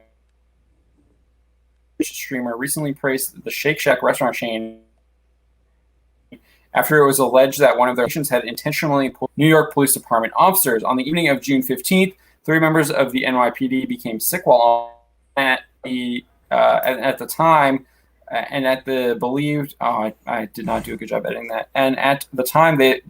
All right, I'm going to skip that. So on the evening of June 15th, 3 members of the NYPD became sick while on patrol, and at the time believed that they had been poisoned after drinking a shake from a Shake Shack restaurant. One officer reported that the shake smelled like bleach and had a bitter taste. An investigation by the NYPD eventually found that there was no criminality by Shake Shack's employees. NYPD Chief Rodney Harrison tweeted after a thorough investigation by the NYPD's Manhattan South investigators, it has been determined that there was no criminality by Shake Shack's employees. NBC New York reported that the NYPD later said that the substance was a cleaning solution apparently accidentally left in the drink machine. However, Shake Shack tweeted that they had not heard that there was any containment in the shakes. So here's their statement. We continue to work with the NYPD to fully understand Monday evening's events. The NYPD has confirmed that there is no criminality involved in this matter, and we are glad to hear the officers involved are healthy. At this point, we have found no evidence in our own internal investigation, nor have we heard from authorities that there was any contaminant in the shakes. We continue to await the test results from the NYPD. The well-being of our guests and our teams is our first priority, and we always strive to maintain the highest standards of food safety. We deeply respect the hard work of our Shack team and are thankful for their conscientious investigation of this matter. So, coincidentally, at the time events were unfolding in New York, former presidential candidate Andrew Yang sparked a casual and lighthearted Twitter debate after asking users for their thoughts on the opinion held by his 2 young sons that Shake Shack is better than Five Guys. So you can see his tweet here. And in response to Yang's question, Wolf praised Shake Shack, quote, they poison cops. So you can see her tweet that she's deleted. I don't know if she's deleted the tweet. I think she deleted it, but I know she's put her like Twitter on like lock. Shake Shack, because their burgers are top tier, their cheesy fries are delicious, and they poison cops. Well, So you see what? So that This is is what what she I said. Don't get so people hate cops because a few bad officers are out there getting away with horrible crimes, or at least up until recently are getting away with horrible crimes. Yet they also assume that cops are giving the same treatment to, I guess, minorities, and they don't see the irony in this, the fact that we shouldn't be judging a whole group of people based on the actions of a few. Because that's what Skipper here is basically saying. Like, yeah, it's good to poison cops because they never help anyone, right? I mean, that's which is stupid. that's what's going on. I mean, there's definitely a wave happening here in the United States where there's a lot of heavy criticism of the police and their actions, and it's definitely the national discourse. Yep. And I think it's utterly ridiculous that someone could I mean, just for this to even like kind of come into your brain and tweet, it's just hard to fathom that you're literally advocating for the physical harm of people who are there to try and protect you. Not only that, imagine the coordination you'd need in order to make sure that you're only poisoning cops in your business. Like, that's hard to do. Because what if a cop comes in that's off duty and you don't know that they're a cop, and you still have to figure out that they're a cop before you choose to whether or not to poison them? Like, that's a lot to ask for a customer service rep who's making $6.50 an hour to do. Yeah, you'd have to probably, and you like, especially with like a shake machine, you'd have to individually do the shakes instead of putting it all in the shake mix or whatever. And then having said that, having worked in the retail industry, there would have been a number of other complaints about any kind of like bleach product being tasted in the shakes. There might be other ones that haven't fully been filed. Those shakes. Unless it was specifically in those shakes. Yeah. So I don't know. The other part too is what I learned in high school is that a lot of people that, I mean, this might be a Canadian thing, but I also did work part-time at a shop in New York in between writing gigs, where if a person gets sick at a restaurant, if they like the restaurant a lot, they think it's usually just a fluke and they won't report it. That's the other part too. There's some brand loyalty there that gets some people pretty blind. And like, unless every time they're going there and they're getting sick, they're not usually, if it's a one-type thing, they maybe think it's something else as opposed to the source of the actual result. It's just a weird thing. Yeah, I mean, sometimes you might just get bad product too, and it's not their fault. Like you're unpackaging your frozen food, sticking it on the grill or whatever, and like does the Shake Shack use actual milk in their shakes, or is it just like powder and water? It's been a while since I've been to the Long Beach one, so I don't. There's not many Shake Shacks around here. You have to go into the city to get to a Shake Shack or go south. So we don't have many here in Northern Virginia. So this is what she said. This is a stretch. Yeah, but so this person is a Twitch affiliate, I think. What is it? Partnered Twitch streamer. So she's a Twitch partner, and then she's also was like a social media person for Nintendo of America, and she had Nintendo of America in her Twitter bio before she like removed it. Let's see here. Looks like she's above a 6. So right here. So yeah, she deleted her Twitter account as well as her LinkedIn. Now I can't email her. I don't expect anything to happen to her. Meanwhile, I don't know. There's just so much crazy stuff happening. I don't know if you guys follow sports, but the Oklahoma State guy had to apologize for wearing a T-shirt that people believed was like wrong think. We've had Jack Posobiec on as before. He worked for One American News Network. This Oklahoma State coach was wearing a OAN shirt on a fishing trip, and that was deemed wrong, and he had to like issue an apology. Meanwhile, I doubt we'll ever see an apology from this person, and like negative ramifications from her. All right, Dude. Okay. Sorry, guys. See what I'm shopping for. Still Ezra Miller. Still. Right, exactly, so that too. And no one talks about Ezra Miller. Yeah. They're not like pressing charges. There's like video of him pushing that woman to the ground, if not choke slamming her. But yeah, this is what I'm saying. Like maybe there is room for people to be canceled here. I mean, I do definitely believe in forgiveness, but I don't. I mean, maybe I'm jumping to conclusions here, but I just don't see this type of person apologizing for saying that. It just seemed way too casual of a comment on Twitter. And I know like you can get caught up on Twitter, but like you thought of that. Like she was like, "Oh, I love their burgers. I love their shakes. Oh, and they poison cops." Like you didn't. Yes. Like, I mean, no pun intended, but that tweet was definitely in bad taste. Because I know she thinks she was making a joke, but it doesn't come across that way. I've still yet to be pushed over the line to promote canceling of anyone for something like that. I think they should be held accountable and probably face a lot of well-worded, respectful letters and emails saying why what she said was kind of counter to her own beliefs and wrong and hurtful, and could be misinterpreted as a promotion to harm other people, regardless if they're cops or not. I don't think that's as far as I kind of want to go with it. I mean, I think if you're going to lose your job, it should be because you did bad work, as opposed to what you say. Because everybody can be a jerk at some point in their life, whether it's a pattern of behavior or whether it's just a fleeting emotional thought. yeah, I mean, obviously it's hard to like go and see if it's a pattern of behavior. She was quick to deactivate the tweet after she got blown up. Yeah, I don't know. I feel like we're going to see more of this. I don't think this is going away anytime soon. And we're going to see more. It's only June. We're going to see more of this as we get closer to our election here in the States. And then I mean, we're already kind of seeing it. We saw a lot of it in 2016 with like the comic book industry and all those professionals. And I think we're going to start seeing it more across the entertainment spectrum. And we're going to see people like this making comments like that, who are employees of these companies where we buy a lot of their products.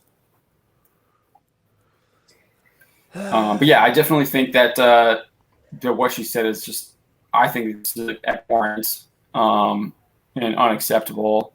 Sent her a lot of Picard in their hand, palm face gifts. Yeah, she's literally encouraging violent physical attack against people, which is no. Poison is a woman's drug. Yeah, it's a violent physical attack. Nobody. Like, yeah, that's Shakespearean. It is, yeah. Yes. But it's still a violent physical attack. Sorry. I mean, you're still physically attacking them. You're just doing it through a poison. Poison like, is a woman's weapon. There it is. Yeah. all Women have right. a lot of weapons that begin with P. Oddly enough. Oh.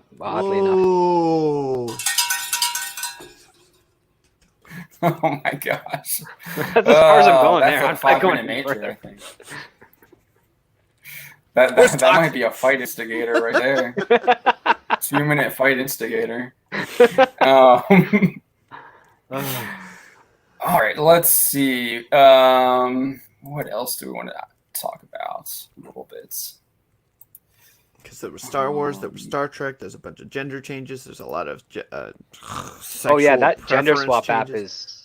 is oddly popular. Oh gosh, the gender swap app. Dude, I was talking about that earlier. I feel like it was like really popular like a year or two ago, and then Shatner just like brought it back. The face swap thing. Well, what's very peculiar is that the Shatner one, as Shatner, when he gender swaps and stuff, he looks just like a girl I went to high school named Carly, like verbatim. And I actually had to go through my yearbook to double check, and I held it up. I'm like, holy crap! It's like perfect image. Oh, it was just creepy. And then there's Riker. He looks like a babe. So I just wanted to bring this up, I guess, just staying on the same topic here and kind of like what I'm talking about. So this is, let me share this. Stream. Sorry, I'm having some internet issues.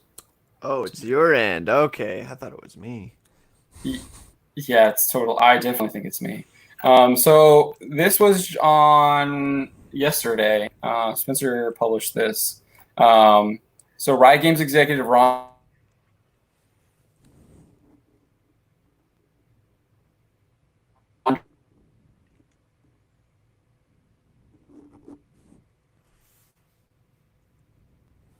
Are you hearing this, Don? Because I'm not. Yeah, it must be John. Oh, okay. I think he's glitched out. Anyway, yeah, so he might have glitched out.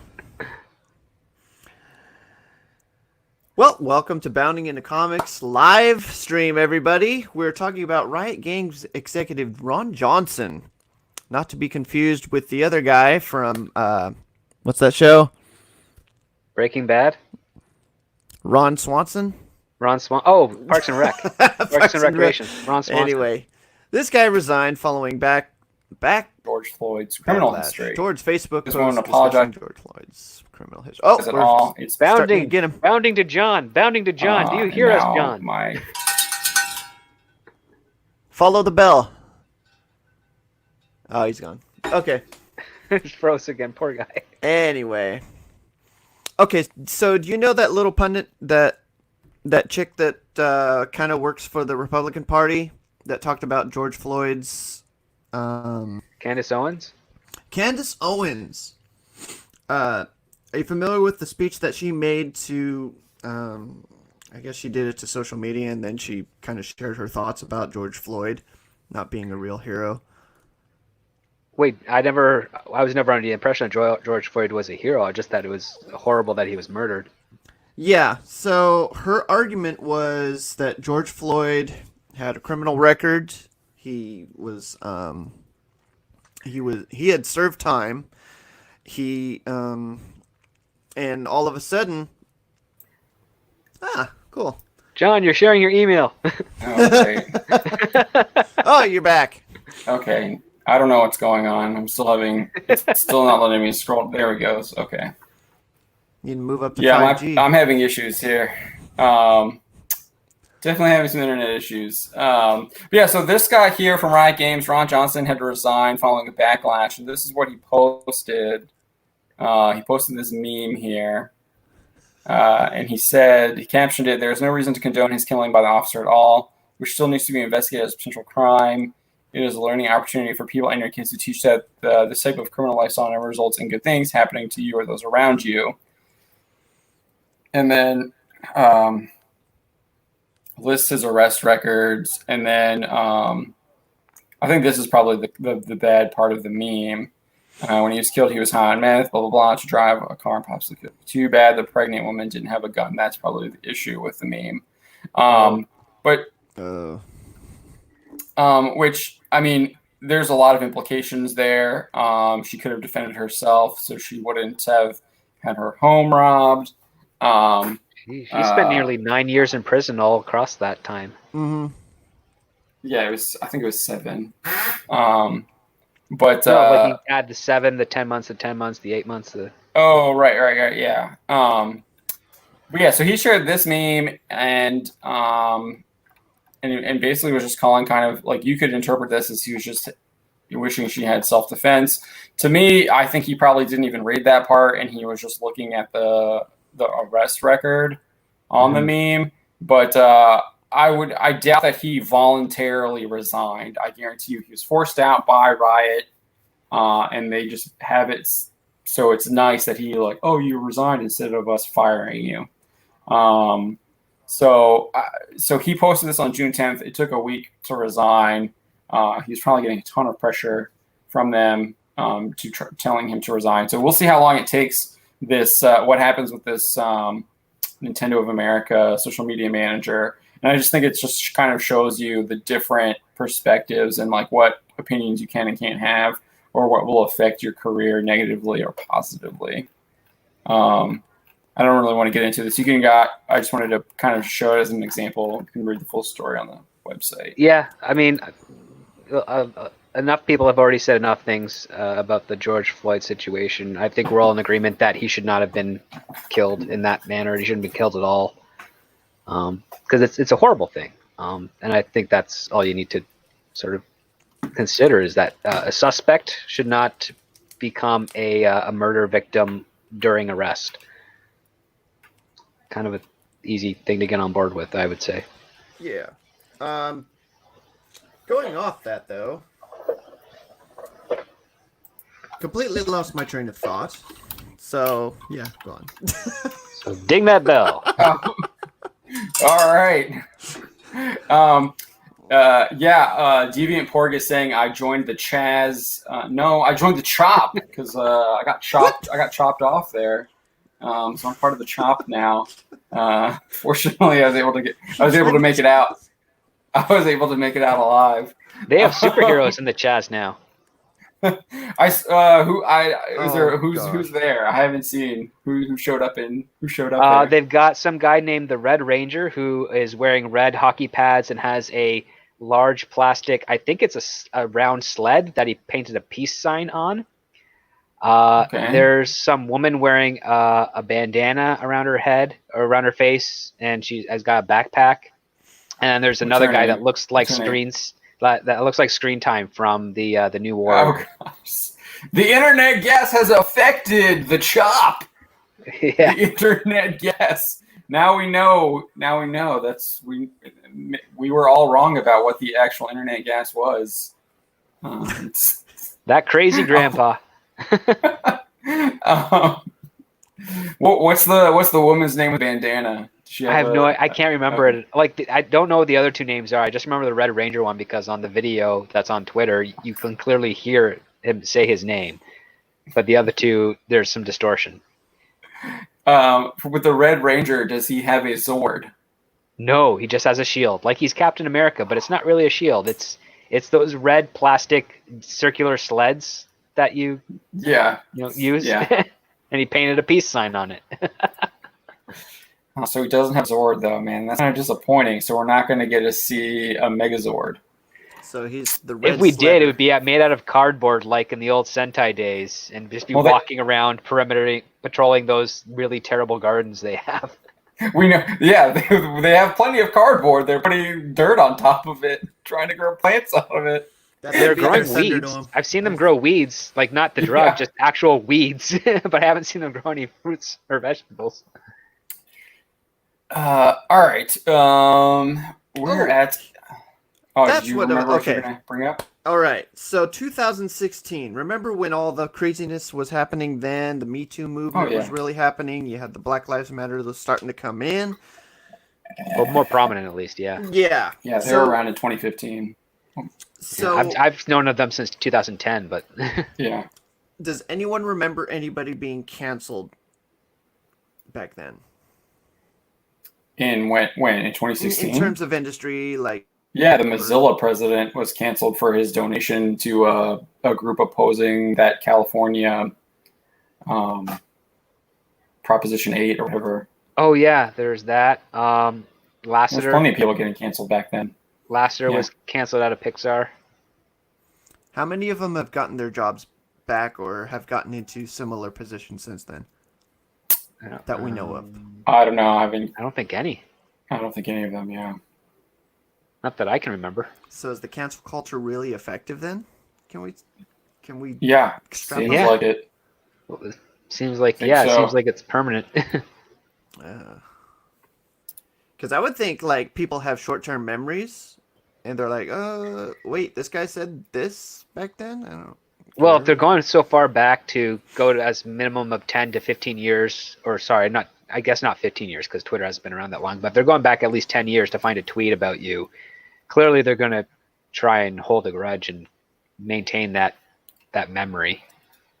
I mean, there's certain people that can come back. Like obviously we saw James Gunn came back. Kevin Hart is kind of insulated because he's already so huge.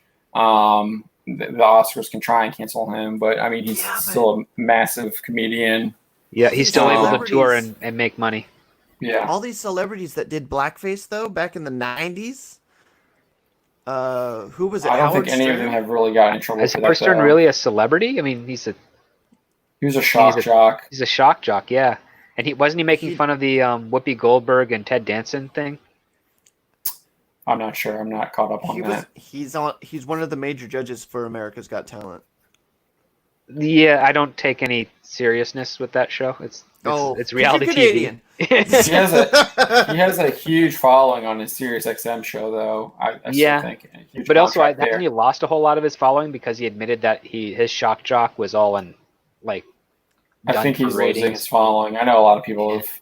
Yeah. Because I never believed he was sincere to begin with in the first place. It was just kind of weird to see what sort of crazy events he would do on his show.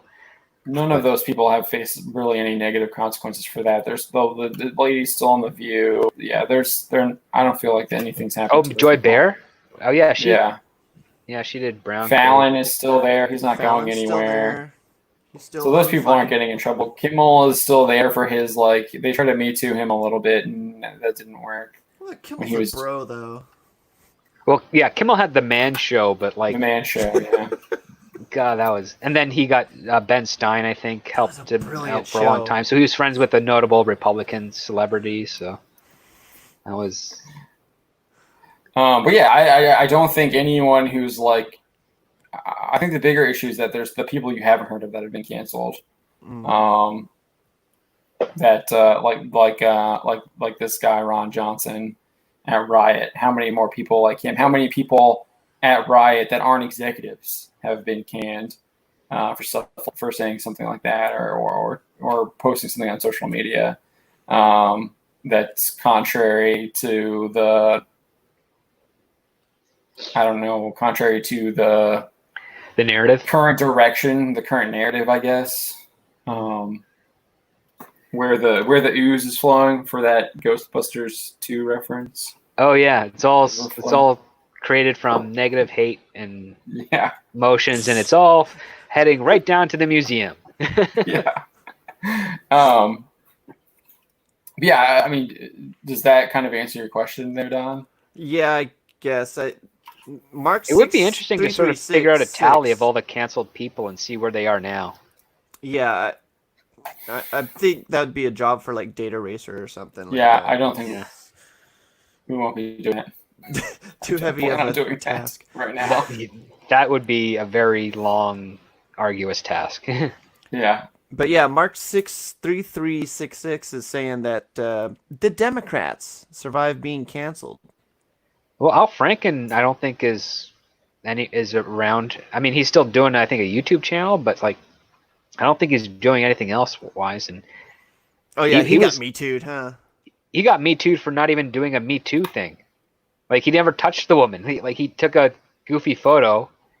The woman then got upset about it, then accepted his apology, and then the rest of the media, I think, kind of just went after him continually. And then he acquiesced to every investigation, and they found nothing, and then he was asked to resign, which is weird because he was probably one of the very few Democrats that actually cared about people. So. Comedians. No, a comedian would be a good politician when they just get fed up with telling jokes and decide to try and do something. But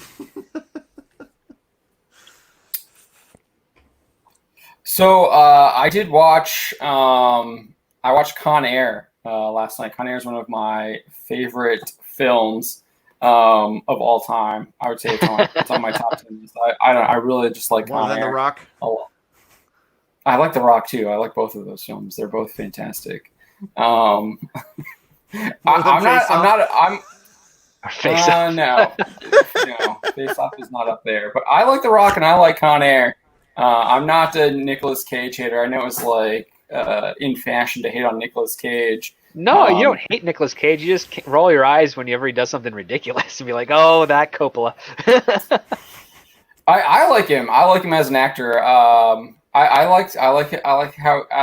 really do like Con Air a lot. I think the script is really tight. I think there's like one part towards the end where it gets the timeline gets a little bit iffy, and that's where he like picks the bunny up out of the sewer, and it's like, how did you get the bunny back at the fire truck when it was still at the airplane?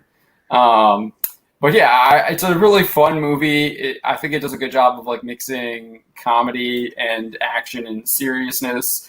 Like it incorporates the comedy into the seriousness of the film. Like when he tries to wrap their fleeing learner for the airfield. He wraps the cable around like that concrete pillar. Malkovich's character Cyrus the Virus shoots it off, and then it goes flying and like catches the Corvette, and then they're dragging the Corvette, and it like hits the tower, and, like comes crashing down, and you just see Colm Meaney, I think that's his name, the DA. The DA. Was he O'Brien? Yep, he was O'Brien. Yeah, Chief O'Brien from Star Trek. He's just like looking at his Corvette just like smashed. And you get like this, like you kind of feel sad for him on one point, but then he's all like, the guy's like a super dick, so you're kind of like laughing at it, and it's just you got these like mixes of emotion, and it just does a really good job. And Deviant Borg, like Buscemi's character, is fantastic in that too. He kind of plays a little bit of a different. That reveal character. When they take off his mask. Buscemi's character, yeah. Oh yeah, when they take like I'm all scared of him. Yeah, they built up like they all still are. They all still are scared of him because they realize like he's committed these like horrific murders, and then he's like he just like casually talks about it too. He's like, yeah, I just drove like. Buscemi has that great delivery of like just I did this today. But he's like also he gets away too. Like he's gambling in like Vegas at the end. And he also seems like he's kind of reformed too. I thought he was going to eat that little girl. Oh yeah, that's what they try. They totally say that, and then you see her at the end like waving with her like you think he's like taking the doll as like a trophy, right? Yeah. So they have those like little like reveals there too. But yeah, I don't know, that it's just it's just a really fun action film. And I feel like I haven't seen them there. I haven't seen anything like that. I mean, they don't make those. I feel like it was just kind of like a mid-budget film with like just really some cool set pieces. There wasn't any really CGI. Like, where are those films now? They're too expensive to make, even though it's kind of cheaper to do some practical effects than post-production CGI and compositing. Joker did a lot, but they also did some really clever compositing and all that stuff as well. So but no CGI. I mean, all the fires. The closest thing were basically like these sparks out of a gun.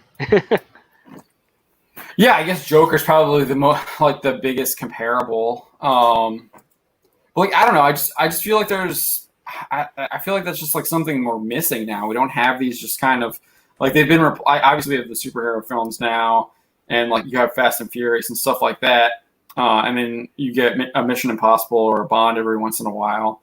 But there isn't like these just kind of like. And I guess we used to get Die Hard a little bit. But we don't get these kind of just action thrillers. Even like what's the Keanu Reeves film Rush, right? Where he's on the bus. You mean Speed? Speed, yeah, Speed. Where he's on the bus, just like something like that, or even like like Lethal Weapon or something like that. Like, well, let me tell you a really sad story about Hollywood. Uh-oh. So, so I was in a meeting just as a guest with a whole bunch of other execs, and they were listening to pitches from their writing team. And someone pitches them this movie, and I am being 100% serious. Someone says, "Die Hard in a building." What? Yeah, and the entire room went silent. because you have a person who is familiar with some of the diehards, but I'm guessing the most recent ones, not the one that started it all, but like, I guess, Live Free, Die Hard, and then Die Hard in Russia. Yeah, And- With a Vengeance. Okay. And then they pitch Die Hard in a building. And we're all just kind of looking at each other and go, okay. And then they proceed to finish off the pitch, and you're like, yeah, it's been done in 1988. But that just goes to show like some of the creative level of some of these people right now. Like they just can't come up with other pitches, because Speed was pitched as Die Hard on a bus. And that was sold and easy to do. And for a long time, a lot of action films in the 90s were pitched as Die Hard in this location. But now it's actually come full circle to the point where new writers coming in completely forget that Die Hard started in a building, and now they're doing it again. And the whole Dwayne Johnson thing in Tokyo, where he's like in that building, that was Die Hard in a building again. But he has like a prosthetic leg, which meant really nothing at the end of it. Mark 63366 says Die Hard in a building is a fantastic pitch. It is, right? But it's been done. You need something new. And even then there was also another movie that had Guy Pearce that I think got into a lot of legal trouble with John Carpenter, which was basically Die Hard in space. Okay. And it was they're on like a space station or something. They're on a space station, a prison space station, but it was very similar to Escape from New York. Okay. And I think they ended up getting into some legal trouble with that because they used Snake Plissken. No, but a lot of this, but basically it was to rescue someone from inside a prison and get them out within the ticking clock scenario. It was very, very. It was similar enough that John Carpenter was able, I think, sue and get some. That actually sounds really cool, though.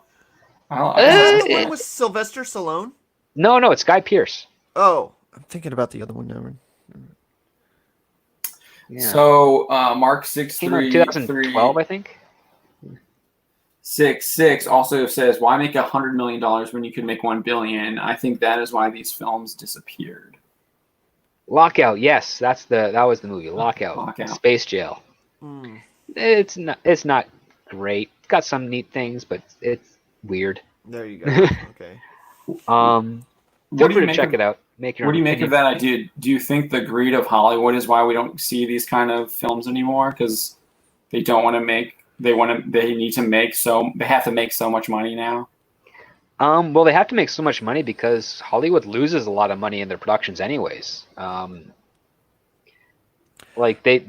many movies are being made at once and being released on a staggered schedule every year that they don't all make their money back. And when they do, it's kind of a miracle. So a tentpole film that's able to make $1 billion can kind of make up some of the losses of that. And they're willing to basically borrow as much money as they can to try and pay for the stuff that did not bring in as much money as they were hoping to. Question, though. Yeah. You got movies like Joker. Mm-hmm. You got movies like Invisible Man. Yep. Made with lower budgets, but they're able to make billions of dollars, or at least like almost the entire horror genre. Yeah, just hundreds of millions of dollars. Why haven't they learned the lesson that there's an audience that will go out there and pay for those kinds of movies because they want to think about what's in the content of the film rather than, flash bang boom? That also comes down to the mentality of which producers and executives are greenlighting the types of greenlighting the types of films that are being made. So, for instance, like Blumhouse and A24, they're all about the tiny micro budgets because they are a bunch of small studios, and they don't want to risk losing their company, because when you make a studio, you're lucky if you can stay in business for 5 years. And the whole goal to do that is to get attached onto other productions that make a lot of money, put up some money to pay for that, and then sort of reinvest it into smaller projects that, like you said, they're cheap, but they could, if done well, can bring back a big return. Warner Brothers and a whole lot of other studios, except for really Disney, want to get out of the superhero business, the big tentpole version of superheroes. Regardless of what you think about AT&T releasing the Snyder Cut, Warner Brothers is pretty much thinking like, yeah, Aquaman and Wonder Woman and maybe this upcoming Batman are the only movies that we really want to spend that type of money on. And if we can get away with doing other movies in that genre for less, we will. I'm going to disagree with you there. But they know it's not going to be likely. I think they're all in with DC, especially with Dwayne Johnson coming in. I think he wants to build up DC, and he wants Black Adam at the center of it with Shazam and Henry. But no, I think that the people that are in Warner Brothers for the DC side of things are definitely still on board. But there's all the other departments in Warner Brothers that are like, we really can't be doing it this way. And they obviously don't have a whole lot of sway in that area because they're all in different departments of Warner Brothers. They're all in charge for green lighting and overseeing productions of other titles. But they're the ones that have the harder job because here they are saying, okay, I'll finance this $50 million drama and hopefully we can make our money back. But if we don't make a little bit of a profit, then basically we're not going to have any money later on for another movie because it's all going to go towards the next Batman or the next Aquaman or the next Shazam or whatever. And what they really want is they just want to say, hey, if you guys can actually make a good movie for like between 60 and $80 million, you're going to have a wider profit margin. But some of the people involved just aren't creative. All they're looking at is what Marvel's doing, and all they're looking at is like how big can we make the explosions, the sets, everything else like that, to the point where they're kind of forgetting the fact that audiences can get desensitized to that when it becomes oversaturated. I mean, I don't know anyone who said, yeah, that fight at the end of Endgame was the best thing they watched. If anything, they said that Iron Man, Thor, and Captain America fighting Thanos was more entertaining than the rest of that entire fight sequence that happened afterwards. It was. And it's true. It's simple. It's tight. You can understand what's going on, but once you see all those crowds of people and stuff, it means nothing. It's like when you watch Braveheart and you see the line of skirmish. It's not the skirmish that you're invested in, like, because you kind of turn yourself off to that. It's everything leading up to it. You know, like the battle cry, like the Scots flashing the English, like raising their kilts and all that stuff. The simple things that don't require a lot of choreography and fights, like that's what you kind of remember. And then you remember like the charge, but you don't know what's going on in that fight. You're not seeing it. It's hectic. It's violent. It's crazy. You can only pick little bits out, but it's not something that sticks with you as much as everything else around those The ending points. sticks with you too. The aftermath of the destruction. Yeah, exactly. So, and I think that's one of the things that might be hurting Warner Brothers when they're doing their comic book movies. I definitely think it's hurting Marvel as well, because I think even in Black Widow, and I really hope this isn't the case, but I think it's going to be a chaotic climactic ending between Scarlett Johansson's character Black Widow and I guess Taskmaster. I hope there's not going to be a whole bunch of other cutaways to other characters doing their own individual one-on-one fight, because that's just going to be a jumbled mess. But I mean, it's probably going to be her versus the British. Definitely her and Taskmaster, I think. And the British actress. No, the Mummy, the chick from the Mummy. Oh, I know you're talking about. Her name. Yelena? No, the get mom. the leaks on that one? Rachel Weisz. Rachel Weisz, yeah. Yeah, we got the leaks. They're on the website. I wrote the piece. Yeah. Right. We're on the website. So Deviant Porg brings up a good point here too. He said, don't forget the audience is also a problem. New franchises or interesting projects often bomb. That's also in part to marketing. Like, you never see a really cool marketing campaign for a new series. I remember when I was a kid and Men in Black came out. Nobody heard of it, but you saw posters everywhere. You had Will Smith doing his rap song to it that was punching up everything. Mm-hmm. And then when I started like working in LA, we would go through some of the old marketing footage of various movies to see how it was done then, how it's done now. And how it was done then was really creative, and they brought in other directors to do commercials and all that stuff and cross promotions and whatnot. But now it's basically billboards, internet ads, oversaturation, and it's like the laziest stuff. It's a still image, or it's just a clip from the movie that may have been on the cutting room floor. It's all GIFs now. All they do are the GIFs, man. I can't stand it because I go to their Twitter because I'm trying to find like still images, and it takes me like 30 tweets to find like a still image, and then it's got some like in 1 week, and I'm like, I can't use. Yeah, that. it's all the same That's thing. Like you got the heroes aren't made, they're born, or heroes aren't born, they're built, or 1 week, number one movie in the world, all that. Like it's all just template stuff nowadays. There's nothing except for Deadpool.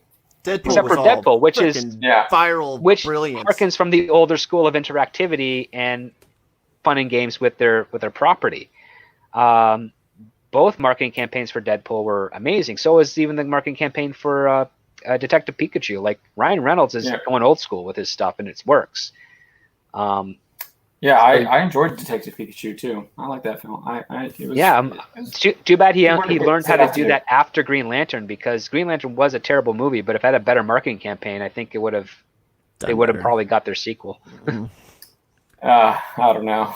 It would be sad. Suicide Squad made a lot of money, and I guess they're doing a remake or a reboot or whatever it is. But I did want to go back. Yeah. I did want to go back to a point that I made earlier where I was talking about Lethal Weapon. I do think that I'm seeing some of this stuff on Netflix. The Spencer, the Mark Wahlberg film, Spencer, has that Lethal Cop vibe to it. So I do think that there's stuff there. I'm not seeing it in theaters. Maybe it's just because the marketing sucks, like we're just talking about, or I think for the most part, I don't think they're making movies like that anymore. That was a miracle film. I don't think that would have been made if Mark Wahlberg was attached to it. Right, I agree. But we are seeing some of this stuff a little bit. We're seeing some of it get through on Netflix. I would argue that the Ben Affleck film with Oscar Isaac, what was it called? Triple Frontier. Oh yeah, I remember that one. Extraction, similar vibe, I guess. Those type of heist films boggle my mind because they make a replica house to train in, and I'm like, what? Why don't just use that money for themselves? Because it costs money to make that house, right? So like, if you have enough money to build a house in the middle of nowhere, like Italian Job, and or like some of the Ocean's 11 where they build the vault, and I'm like, if you have that much money, how much more money are you really getting out of that? Because I mean, you just invest that smartly in a couple of months, you'll be swimming in. To that point, though, you guys, comparatively, the fight at the end of Endgame versus the fight on the highway in Winter Soldier, which one is getting more replays for you guys? Winter Soldier. Yeah. The fight on the highway with Winter Soldier, or the Endgame, or the Endgame fight. Winter Soldier, probably. Yeah. I don't know. I haven't really gone back and watched any of those fights. Well, people like to be able to see. Here's a weird aspect of human psychology. It doesn't matter if you're a man or a woman, but people like to be able to see the type of fight that is on film so that they can kind of in their minds, or whether they want to in person, replay it in their heads physically. Like they'll just horse around with their friends and stuff like, hey, let's recreate that fight that we saw in that movie once. Like you did it as kids, and oddly enough, I still see people in adults like 35 to 45 doing it like in parks and stuff. And I'm like, okay, man, but hey, yeah, you kind of like it. It's when you go back to the old martial arts films of the 70s and 80s. Like you can clearly see that there's some awesome choreography and stuff going on there. But nowadays you get like the Jason Bourne type of thing where, it's close, shaky cam. There's a couple of quick, fast action hand moves, but it's also a lot of quick cuts as well because actors and stuntmen don't have the same stamina, so they have to play around with it. And also they're on a tighter schedule, so they don't have as much time to do the longer takes of a combat scene. So, yeah, Mark 63366 says blunder cuts need to die. I'll agree with that. Cancel blender cuts. Yeah, cancel. Liam Neeson trying to jump a fence. Oh, and 15 shots. It takes like 15, 16 shots of him just jumping a fence, and it all happens within like 2 seconds. But it's just crazy. But yeah, that Winter Soldier fight, I can't mimic, but my eye gate is more drawn to the intensity of the moment between those two and the fight that's happening versus like Brie Larson versus CGI Thanos. I don't feel the intensities. Sorry. My favorite MCU fight is probably Infinity War on Infinity War on Titan. Oh, with the Avengers and the Guardians of the Galaxy taking off. Thanos. Yeah. that's That was freaking actually awesome. pretty good because everything was kind of compartmentalized but flowed into each other quite well. Yeah, that was a good one. Yeah, I like that fight a lot. I can't mimic that fight with my friends though. You can, yes, you can. You can pretend. You can like LARP. Throw a moon. You can Yeah, be the like, only thing you that can ruins be that scene is the contrived moment where a Starman is like, Star-Lord. Yeah, Star-Lord. Yeah, sorry. I've Watching recently too much watched a couple of Stargirl. his Stargirl stuff. yeah, Where Star-Lord just starts, trying to, asking where Gamora is, and then allowing Thanos to have his regain control of his gauntlet. It was like, yeah. Oh yeah. I don't think that was too contrived. I bought into that. I bought into that emotion. I thought it was kind of convenient that it happened right then and there, and not after they were able to get, or before they were able to get the gauntlet on. It just felt weirdly placed, and that's just because, I mean, as great as Infinity War is, and it does a lot right, you kind of see the premise for what it is, which is like, yeah, we're just going to throw this out here as like our goodbye song. Tony to the should have MCU. shot him. Yeah. Tony should have shot him when he started attacking Thanos. Shot Star-Lord. Yeah. Or at least, that like, would've- kicked him in the back of the knee and like, shut up and help us take this gauntlet off. yeah.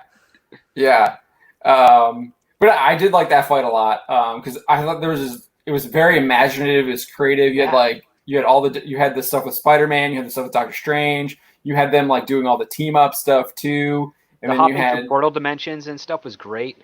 the Star-Lord hopping through the air on the steps that Doctor Strange was creating too was really cool. And then you even had like kind of like the wild card moment where Nebula showed up too.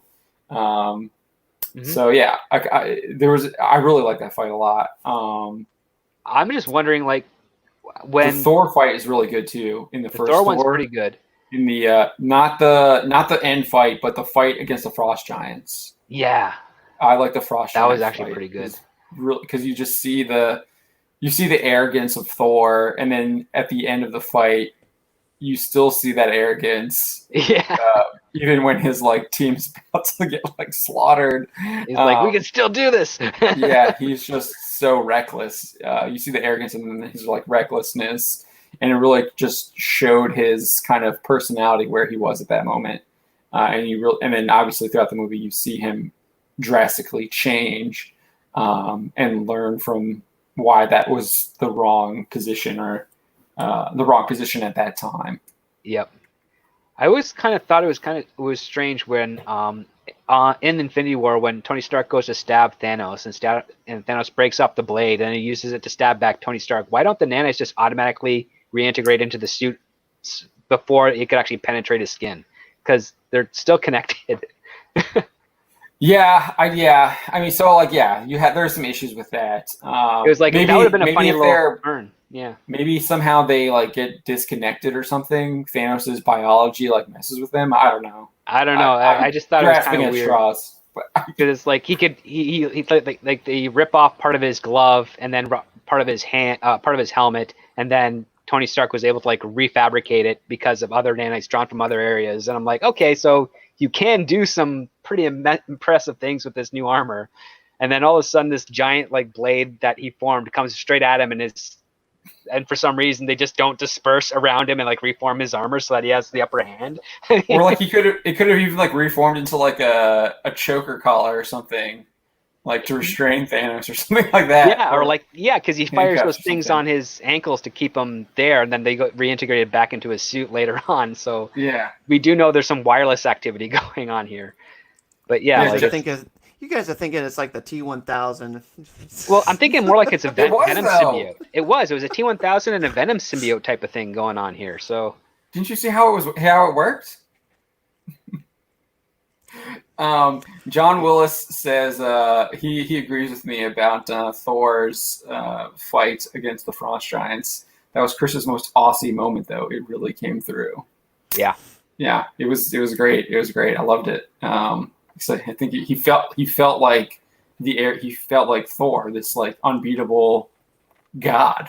Like unbeatable, arrogant son of Odin. Mark 63366 is telling us to watch a real fight movie. Wheels on Meals, Benny the Jet, and Jackie Chan fight for real. I remember that scene.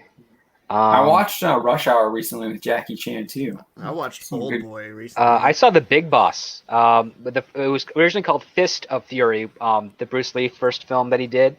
It's also known as The Big Boss, before Fists of Fury, which is also, I think, Once Upon a Time in Chinatown or something. The scene where he's in his home, turning out all the lights, or relighting all the candles against the guy that's trying to kill his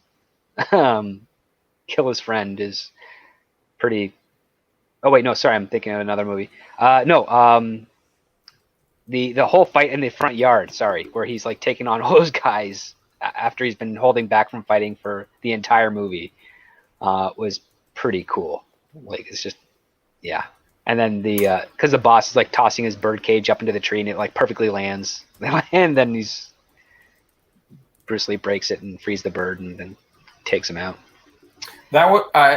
Speaking of fight scenes, The Mandalorian, the fight scene where Cara Dune is like wrestling when we kind of first see her in that bar. I really like that. I thought that was like a highlight. They were playing to the actors, her her strengths. Her strengths. Yeah, that's the right word. But yeah, I like that a lot. I hope we get to see more of that in season 2. I want to see more of her putting those MMA skills to use, because it does. I think it adds that level of like immersion when you get to see they have these actors that can do all this cool stuff, and it really brings you into the film. I like her implied backstory where she's a survivor of Alderaan, which means that she probably wasn't always a big muscular soldier to begin with. She was probably more feminine, more like, not just she isn't feminine as she is, but like just thinner and smaller in stature, and then she just beefed up. She hasn't been transformed by the realities of war. Yeah, like she has been transformed by the realities of war. She has now, but you're talking about beforehand. She was just like she basically hit the gym and started like fighting and fight clubs and stuff like that. And I got the invisible one, Mark. I'm ringing it because Don's not paying attention. Which one? I don't know. He says ring the bell. I don't know why. Oh, I thought you were talking about Cara Dune doing a shake weight training or something. I mean. Oh, me? Yeah. No, that would be this way, and I'm not going to do that. Appreciate it.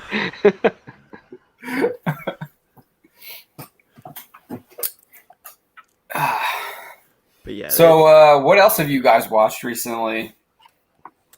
Or you said you've been watching Stargirl script. I still haven't watched any past the first episode. I'm sorry. Yeah, the last 2 have not been great. I mean, they've Luke Wilson is holding that show together. He's the best part of it, and the actors that play the villains, like the guy they got playing Icicle, is really good. Yeah, Icicle. So it's Icicle. It's not Icicle Jr. No, Icicle Jr. is in it, but he is. Okay, but he doesn't know about his powers or anything of that nature. He seems like he's a good kid. Okay. Well, yeah, Icicle Jr. He's played like ally, villain. He's always like questioning his identity, I think. Yeah. That's the hero has an altruistic. Oh, sorry. The villain has an altruistic reason for doing what he's doing. So he's going he's rebuilding America one town at a time, in an image that he feels is appropriate. Of course. But he's letting the people of the town decide how their town's going to be, which is kind of like the weird part. How does that work? Well, he hires all these people that just want the best for their town to make it like a nice, peaceful, and safe haven type of thing, and he uses their ideas in order to shape that town. And I don't know what his ulterior motive is, but it looks harmless, but you can tell there's something. Yeah, it looks harmless, but tell there's something sinister going on with it. There's going to be an allegory there. There might be, yeah. It's a Berlanti production, and Jeff Johns is writing it, and they're in small town America, of course. Yep. Yeah. But everything is not so pure there, which is the theme, is that it may be a small town America, but sinister things are afoot, which is kind of true of small towns. I got that from the very get-go. The first, when they enter, what is the town called? In Blue Nebraska? Haven or Blue Valley or something. Yeah, Blue Valley. they enter Blue Valley, and it's like, oh, all these people, they're so nice, and it's like, okay, like, and then you see then she shows up, the mom shows up at her work, and you got the guy flipping the coin, looking evil, and like the other guy, and it's like, oh, the bad guys are obviously like running the town, like, Yep. and this is all a facade, and there's actually like really bad crap happening. No, So- but the last 2 episodes have basically been exposition filler. It's like, oh, we need to start assembling the new Justice Society, and we're going to introduce these characters' backstories, which is why they're flawed. But their flaws are kind of external, like Yolanda, who is the new Wildcat. So her parents don't like her anymore because she sent a nude photo to her boyfriend, who I guess his phone got hacked, and the photo was leaked to social media, and now she's brought shame to her family. And, it's a big flaw for her. She has to overcome her stupid parents who just can't, I guess, be on her side to support her for making a mistake and trying to do right by it. So yeah, that's it. And then the son of our man is resentful. So emo, resentful guy. So wonderful, I guess. Like real imagination there, guys. Yeah. And then they have a creepy talkative girl, who her best friends are her parents. Okay. Yeah. Luke Wilson is all you're there for watching it. Yeah, he definitely carried the show in the first episode that I watched. But I did like her like training with the staff and everything. She's getting bratty, which is unfortunate. And unless they that's a teenager type. That's a teenager attitude. True, but like there's no reason for her to be considered an outcast in her school because teenagers are still superficial and she's still quite pretty. So I don't see why she's. They stuck her on the loser table for stick. And unless she weird because like she was hanging out with like the cool girls. They're not cool girls. They're just 2 of them. They're clearly not popular. Yeah, well, they were trying to make them out to be like the popular ones.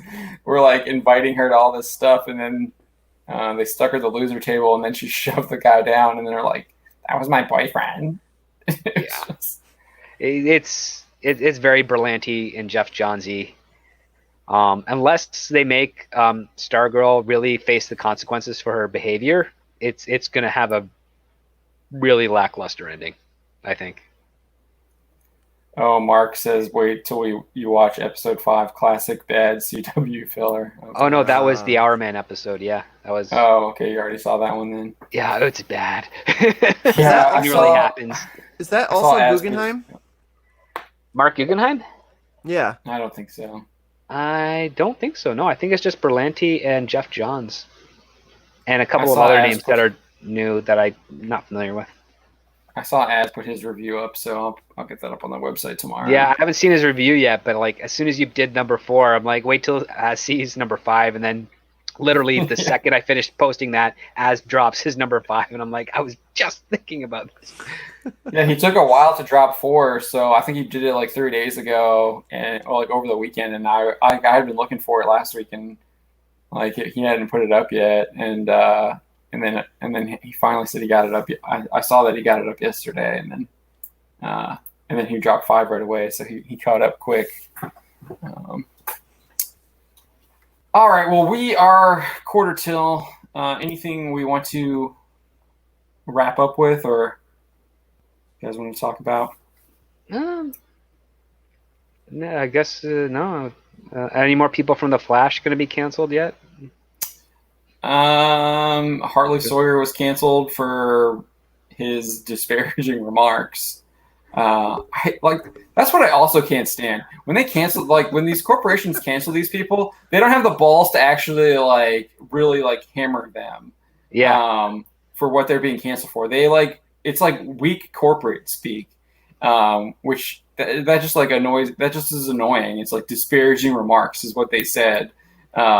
Instead of like what they actually wanted to say. It's just weak. But I haven't seen anything recently moving forward. It's just so far like Hartley and Danielle Panabaker are the only ones. Yeah, I haven't.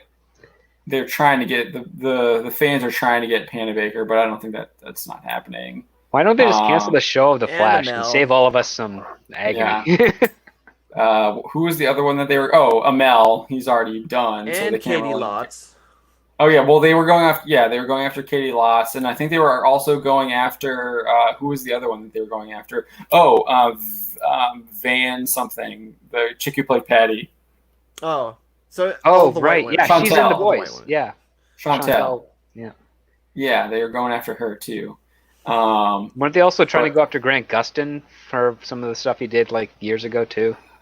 I hadn't seen that. I think they were all jealous over all these girls who wanted Grant Gustin, or at least their characters wanted Grant Gustin.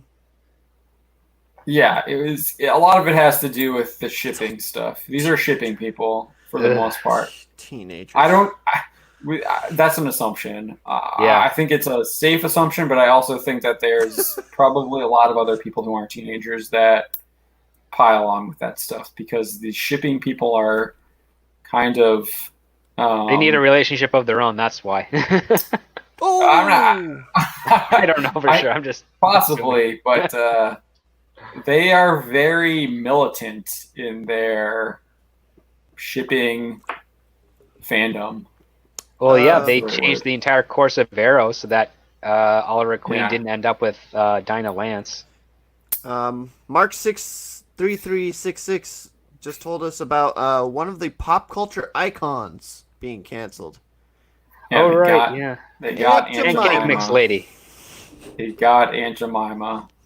Doesn't They're it going after make- Uncle Ben too. I don't even understand it. And then Mrs. Butterworth. It's just so crazy. They were going after Domino's. They were trying to go after Domino's. Oh, for some, yeah, like, I After saw they that. fixed their recipe, you should be thanking Domino's for the rest of your life. yeah, they did fix the recipe, and they It's thanked. amazing. They thanked the Trump's A review. like whatever The new press one. secretary or whatever, the new press secretary. She wasn't even the press secretary when she tweeted this. It was like 8 years ago, and it was like, "Thank you, your pizza's great," and they like responded, "Thank you for enjoying our pizza." Yeah, because And, that was like, just they're around trying the to time they cancel changed Domino's. the recipe, I think. This is ridiculous. All right, I think we're gonna leave it there. Get some Domino's, Uh, people. They don't sponsor us, but Maybe they will. Maybe they will. John Willis says the Nazgul all serve the same master. They're idiots. Oh God. Always love the good Lord of the Rings reference. Yeah. So thank you all for joining us. We do this every Wednesdays at 9 p.m., around 9 p.m. Eastern. We started a little early today, 9:05. Usually we had been starting at 9:10, but we did 9:05 today. So that's on Wednesdays. I will be joined by Spencer on Friday, where we are going to review episode 6, I think. I think we're on episode 6 now of Mobile Fighter G Gundam. And I think we're going to Japan. This is the first time we'll be in Japan, so I'm looking forward to that. And then we do have a new show announcement. We're going to be doing Trek Tuesdays. We're going to be primarily focusing on Deep Space Nine to start with, but we're going to kind of leaving it open as kind of a general like Trek discussion. But we're going to be watching this first one. We're going to be reviewing the first episode of Deep Space Nine. And we're going to be doing kind of like what we're doing with Mobile Fighter G Gundam. So we're going to be doing a watch along, so you guys can watch. Not really a watch along. So we'll watch Deep Space Nine, and then we're going to review and talk about it and discuss it. And that'll be on Tuesdays. And I think we're thinking of 2 p.m. Eastern around there Yeah, something like to that. do that. So that should be a lot of fun. And get me more into the Trek discussion. I have watched a little bit of Deep Space Nine before, and I have enjoyed what I've watched. And I used to watch the Next Generation when I was a kid, but I don't really remember a lot of it. I just remember there was the sea show that came on after it. Sequest. Underwater. Sequest came on after it. dang. With Jonathan Brandis, I think is his name. Yeah, I remember watching both of those shows, but I really don't really remember them all that much. I knew they came on after the other. But yeah, I remember my dad wanting to watch TNG, and I was getting pissed off because I wanted to watch Dragon Ball Z on Toonami. Yeah, Dragon Ball Z was always I would definitely rather watch DBC. That was my dream too. But yeah, so we'll go around the horn a little bit here. I just wanted to get those announcements out of the way first. So take it away, Don. Okay, so preview for Monday or Tuesday. Deep Space Nine. Liking it so far. If you want to come in on Tuesday and get a little more of what we've got going for that day, tune in. We'll give you our full breadth of thoughts. Mostly because we've been pressured by the other guys who have watched all the damn Star Treks. Including Script Doctor. Freaking. Anyway, but we're liking what we're seeing so far. At least I do. I can't speak for John. You'll have to tune in. I like what I've seen so far of Deep Space Nine too. Avery Brooks is a lot of fun to watch. Shh, don't spoil it, Script Doctor. That's all you're getting. All right, you got your Mutant Mondays. Yeah, right? So I've got my Mutant Mondays, Monday morning mutant mumblings. I'm still working on the name. Musings.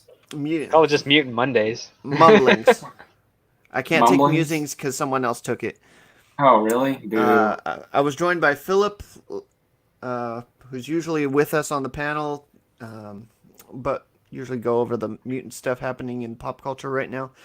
I should have a rumors and speculation coming out tomorrow. We should have another video coming out on Bounding into Comics shortly about a subject. Yeah, and then we got Therapy Thursdays. I'm working on trying to get a licensed therapist on with me. So someone that's kind of like more qualified to talk about shit.